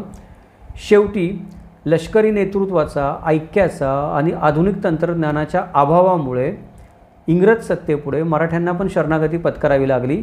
पण इंग्रजांपुढे शरणागती पत्करणाऱ्या ज्या या देशातल्या शेवटच्या काही राजवटीमध्ये होत्या, त्या राजवटीमध्ये मराठा साम्राज्य होतं. इतक्या सहजासहजी मराठ्यांनी इंग्रजांपुढे पण शरणागती पत्करली नाही. शरणागती पत्करल्यानंतर पण, इंग्रजांचं राज्य या देशात आल्यानंतर पण मराठ्यांनी या ना त्या मार्गाने इंग्रजी सत्तेचा राजकीय, कायदेशीर, लष्करी, स्वतंत्र चळवळीच्या माध्यमातून देश स्वतंत्र होईपर्यंत सातत्याने विरोध चालूच ठेवलेला होता. तर हे झाली मराठा साम्राज्याची माहिती. आपल्या कालखंडामध्ये आपण बोलतो आहे सारांशाने 1642 ते 1818 अजून एक राज्य आहे, जे राज्य आपण नेहमी दुर्लक्षित करतो, ज्याला आपण फार महत्त्व देत नाही. ते राज्य म्हणजे 1724 ते 1948 स्थापन झालेलं हैदराबादची निजामशाही. हे राज्य पहिल्या बाजीराव पेशव्याच्या काळामध्ये स्थापन झालेलं होतं. ज्या वेळेला मुघलांचा पराभव झाल्यानंतर मुघल दिल्लीला परत गेले आणि मुघलांचा सुभेदार जो होता, मुघलांचा वजीर होता आणि दक्षिणेतला सुभेदार जो होता पहिला असफजाह, त्याच्याकडून या राज्याची स्थापना करण्यात आली. हैदराबाद येथे या राज्याची राजधानी होती. तेलंगणा, कर्नाटकामध्ये ज्याला कल्याणा कर्नाटका म्हणतात, हा जो भूभाग आहे त्याच्यामध्ये, आणि महाराष्ट्रामध्ये मराठवाडा राज्यामध्ये या हैदराबादच्या निजामशाहीचा राज्यविस्तार होता, पसरलेला होता. मराठा साम्राज्याकडून या हैदराबादच्या निजामशाहीचा वारंवार पराभव झाला. जेवढी म्हणून युद्ध झाली मराठ्यांच्या साम्राज्याशी निजामशाहीची, तेवढं प्रत्येक युद्धामध्ये निजामशाहीचा पराभव झालेला आहे किंवा हैदराबादच्या राज्याचा पराभव झालेला आहे आणि खंडणी देऊन स्वतःचं राज्य हैदराबादच्या निजामशाहीला वाचवावं लागलेलं आहे.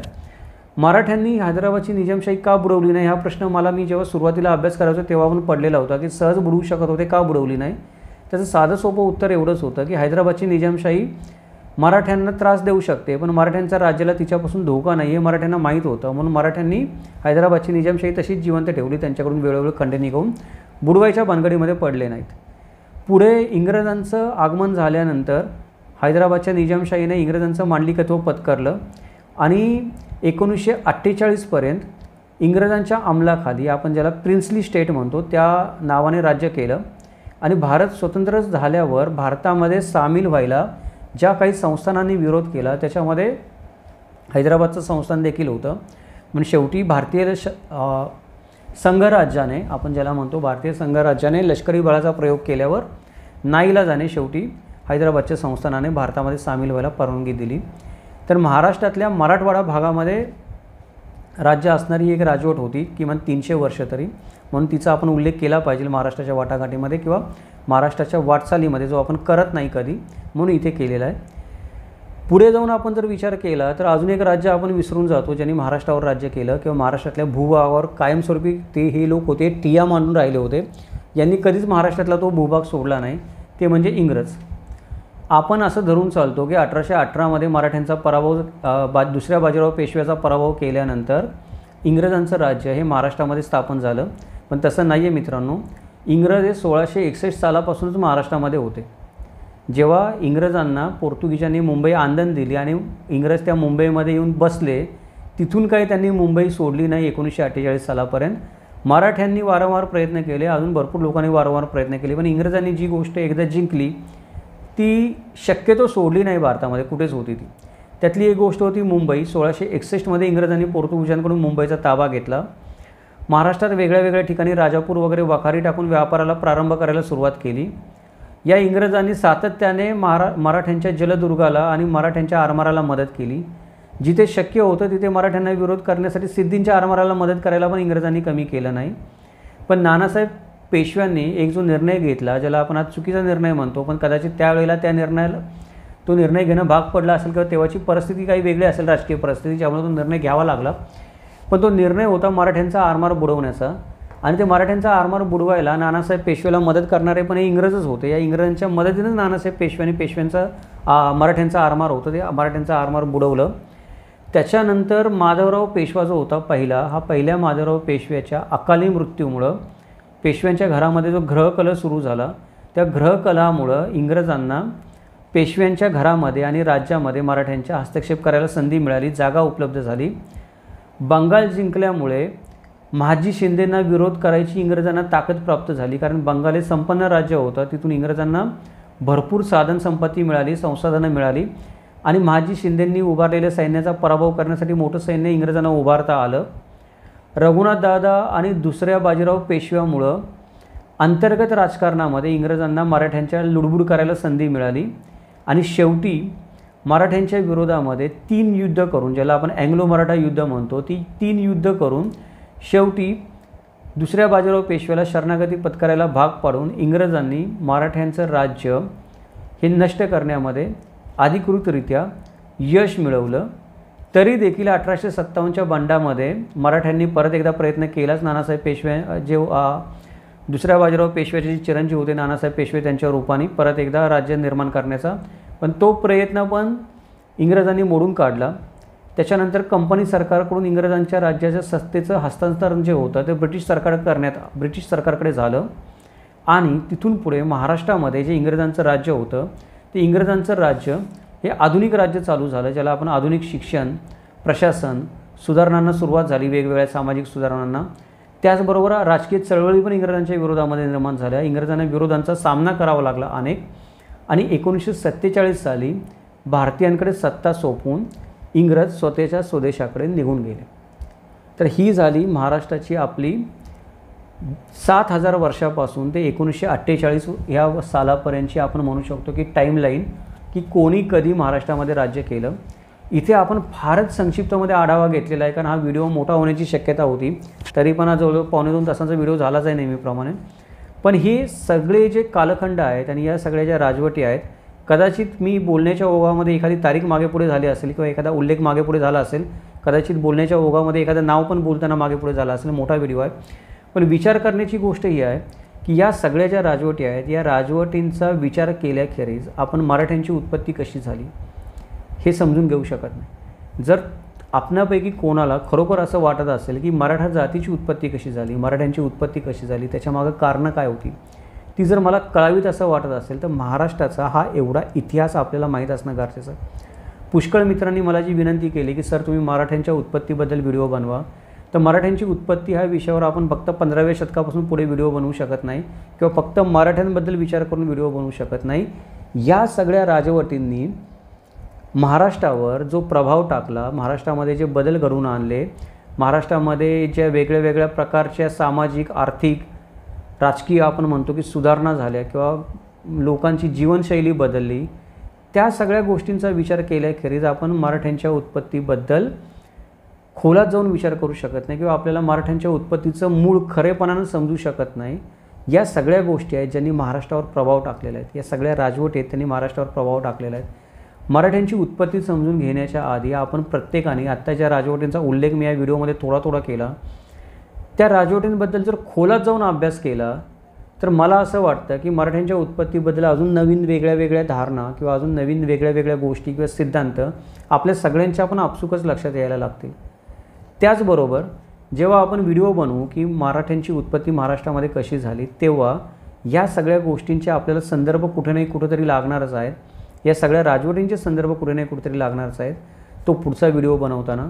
तर त्यावेळेला आपल्या सगळ्यांच्या थोडंफार लक्षात यावं, थोड्याफार गोष्टी कळाव्यात, किमान आपल्या कानावर तरी असावं, म्हणून आपण हा व्हिडिओ बनवलेला आहे.